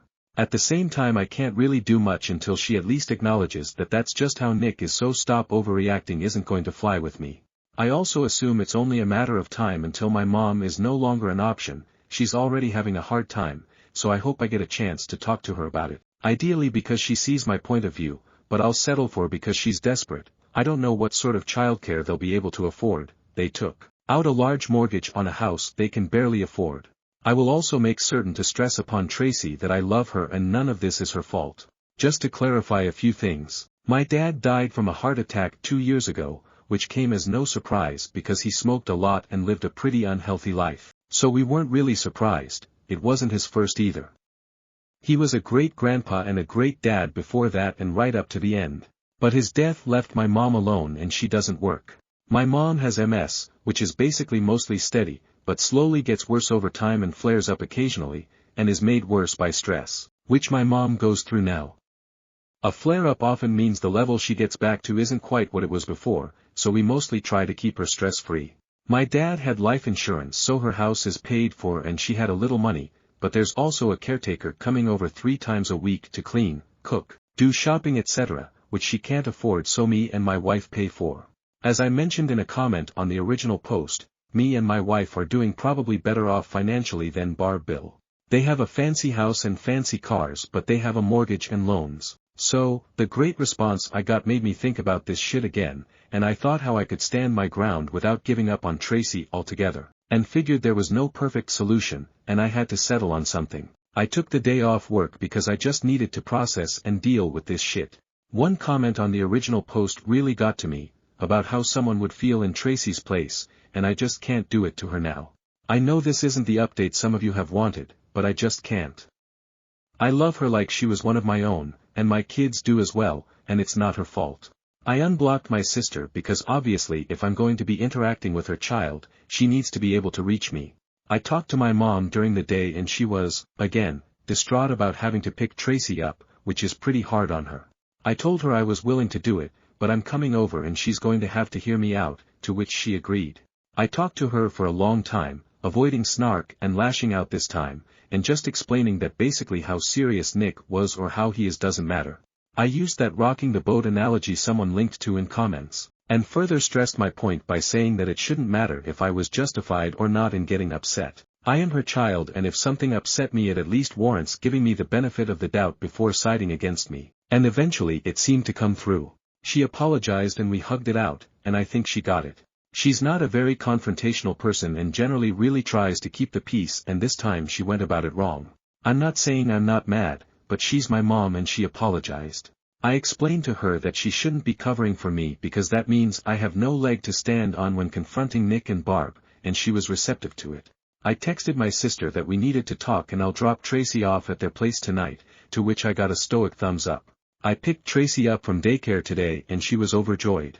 She was actually a little possessive of me, staying by my side all afternoon instead of running off to play, which was cute but also made me feel like shit a little, because that's impact me not picking her up. I explained to the best of my ability that she's not in trouble and I'm not angry with her, but I am angry with her parents and we need to work that out. But I'll do my best to not stop picking her up anymore, which she was really happy about. I dropped her off in the evening and once she was in bed I sat down to talk with Barb and Nick. I told them flat out that Mom wasn't going to be covering for them anymore, and if they didn't let me finish what I had to say, I would get up and leave. And they can find new arrangements for Tracy. Didn't mean it but they don't need to know that. They weren't happy but they were willing to listen, so that's progress, or at least the threat working. I explained that this was the situation now. I don't need them to mean their apology, but I sure as fuck was going to need one. This was principle now. I have spent years taking care of their child, and if they wanted to be assholes, I wasn't going to do it for free. So this was how it goes now. I am no longer going to be dropping her off in the morning until further notice. There was no excuse for the way Nick acted and it needed to have some lasting impact. I was no longer going to be paying for family outings and family vacations. It was a man's job to support his family, so good luck with that. The exception is Tracy, who is always welcome. If I hear any more BS being talked about me behind my back, I was going to start charging them for my service. My plan was to dangle the thing they want, childcare. Restoring it, but at the same time giving some repercussions and threat of things getting hard for them again. I also laid it on pretty thick about how I am a man, so I obviously have my pride and can't have that be disrespected. Even by my own family who I obviously love, don't really consider Nick family but figured he wouldn't figure that out. Nick was not happy about this, and my sister actually had to take him outside to talk it out without me, but eventually they did agree to it, and I got my, admittedly half-hearted, apology. I could probably press it further, but I didn't want to risk having to either back down or hurt Tracy again, so I took this. There were no tears and no warm hugs, but I get to walk away with what I wanted, giving them some payback without having to give up my time with Tracy. I still plan to talk to my sister alone about her relationship with Nick and about how she sees me, but I figure I should let things calm down a bit before I do. I know this isn't the resolution some, maybe most, of you wanted, but at the end of the day I need to find a solution I can live with, and for me this is it. We'll update if anything changes. Stories number 53. I was opening up to my girlfriend and she fell asleep. Well. Ouch. And fuck. I'm not a guy who opens up to people very often. I never had the platform of reaching out to anyone growing up, so I've made a habit of subduing all my emotions and working through them alone every once in a while. Well, I've been having some pretty shitty weeks now. And I wanted to talk to my girlfriend about it. We've been together for 4 months, and although she's been very nice and loving, I never really felt like I could go to her with my problems. I always got the inkling that she didn't really want to hear any of it, despite her countlessly giving me affirmations about it, and telling me that she really does care. It felt like a facade. Like she was saying it because she was my girlfriend and didn't actually mean it. After an exhausting day, I told her I'm not in a great place and need some comfort. I went over to hers later that night, we had dinner together then cuddled up with a movie playing and started talking. She tells me how she's been, asks me how I am and I told her. For the first time in our relationship, I start opening up at a deeper level I don't usually do with others. I was spooning her and after talking for about 5 minutes I realized she fell asleep. I just left. She could have been genuinely tired after a rough day, or maybe it's cuddling that puts her to sleep. She never said she felt tired and we planned to stay up for a while. I feel shit about it either way. My thoughts of not being heard in our relationship have been solidified in my mind. I kinda needed someone to be there with me and she was there yet nowhere near at the same time. Stories number 54. I watched her fall in love with someone else. I regret killing him. I shouldn't have watched her for so long. But how could I not? Her laugh, bright, unguarded, full of life. Her eyes, deep, with just enough mystery to pull you in. Her hair, blonde, soft, and effortlessly perfect. I've watched her for so long, memorized every curve of her smile. There is a warmth in her smile I cannot describe. Warmth I cannot feel. I was a fool. I knew that. But I couldn't stop myself. At first, it was innocent, or at least I told myself it was. A glance here. A stolen moment there. She walked past, and I followed, not too close, just enough to see where she went. I watched her at the cafe, the park, her balcony at sunset. I followed her everywhere. She never saw me. Since I was so busy with my job, I couldn't actively follow her all the time. I never meant to grow so attached. Never meant to crave her closeness as I did. And oh, how I despise myself for it. When he appeared, a stranger at first, I felt the shift. He was nothing extraordinary. But he made her smile. More than once. More than I ever could. I tried to ignore him. He'd soon be gone from her life, and it'll only be me and her again. He didn't. I watched as they grew closer. She shared with him the laugh I thought was mine. She let him hold her hand, brush stray strands of hair from her face. I hated him. I envied him. I could never be what he was to her. Never hold her the way he did, never whisper words into her ear that made her cheeks flush. A year passed. A year of torment. A year of their love blossoming. The very love and connection for which I so desperately yearned. Then, the proposal. I saw it all. The moonlit beach, the way he knelt, the way her hands flew to her mouth, trembling with joy. She said yes. Of course, she did. The warm atmosphere turned bitterly cold as he dropped dead. I took his life. His time hadn't come. He had years, decades, left to live. But I reached into the thread of his existence and severed it. She cried. Oh, how she cried. Her anguish tore through the air like a blade. I'd imagined her mourning him. She'll grieve, but not for long. Then it'll be just us again. The air around me thickened. Oh, the realization was instant. I'd gone against the natural order. The thread of life was not supposed severed yet. Its wings covered the entire horizon as it descended. The executioner. Ah. So this is what humans feel when I come for them. Fear. You, who held dominion over the mortal plane, dared to taint the divine weave of existence. Every word shook the very fiber of my being.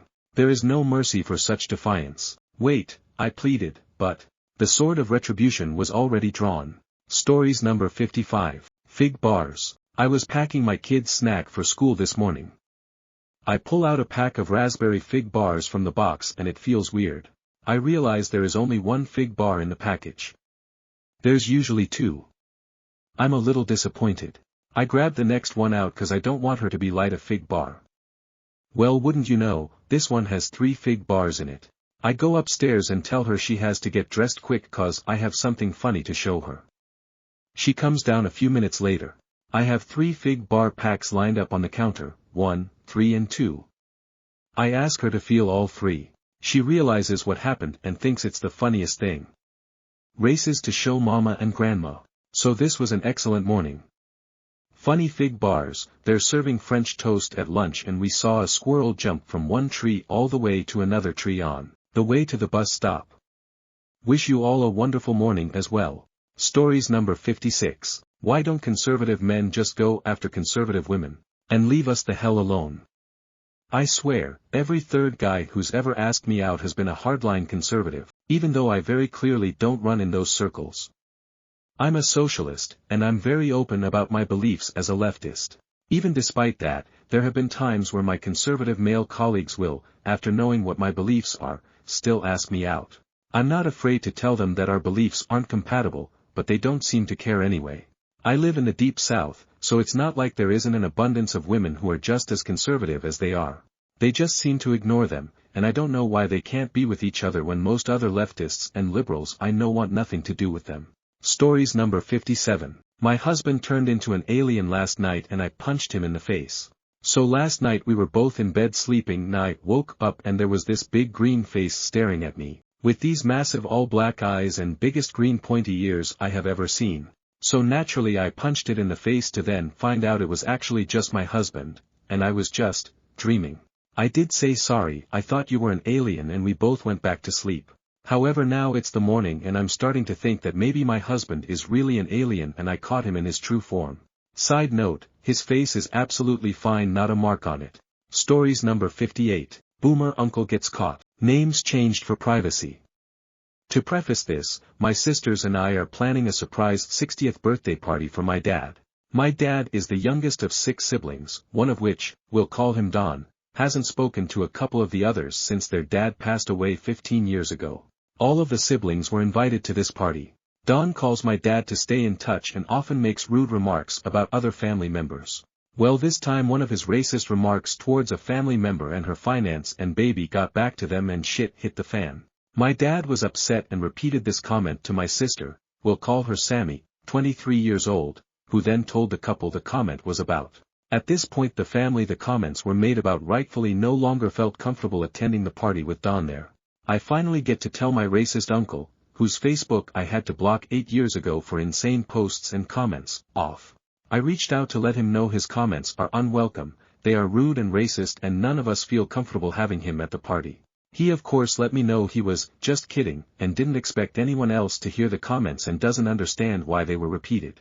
Once Don found out how the comments he made got back to the couple, he started attacking Sammy, saying how upset he is with her and how this is only going to affect my dad poorly since he'll be wondering why Don isn't at the surprise party. The conversation ended with him telling me he'd love to see my family another day but to forget about Sammy and that our family used to be the best but now he doesn't know what will happen. It just makes me laugh that this man is 70 years old, has been racist for all of those 70 years and now that he got caught it's all a joke, but he's cutting his 23-year-old niece out of his life like he already did to the rest of his family. Good riddance. Stories number 59. Copying the girl boss movies doesn't work. I am an autistic girly woman in civil engineering. I was tired of always being judged for my femininity/autism and I wanted things to change. I came across Legally Blonde and Queen's Gambit where they are both autistic and girly and judged very heavily for both. What they both did was become extremely competent and then they were treated fairly after that. I really thought all I needed to do was try harder than everyone else and I would get respected more, but that isn't the case. Sometimes it doesn't matter how hard you try. You will be judged, disrespected, and will not be given the benefit of the doubt simply because of bigotry.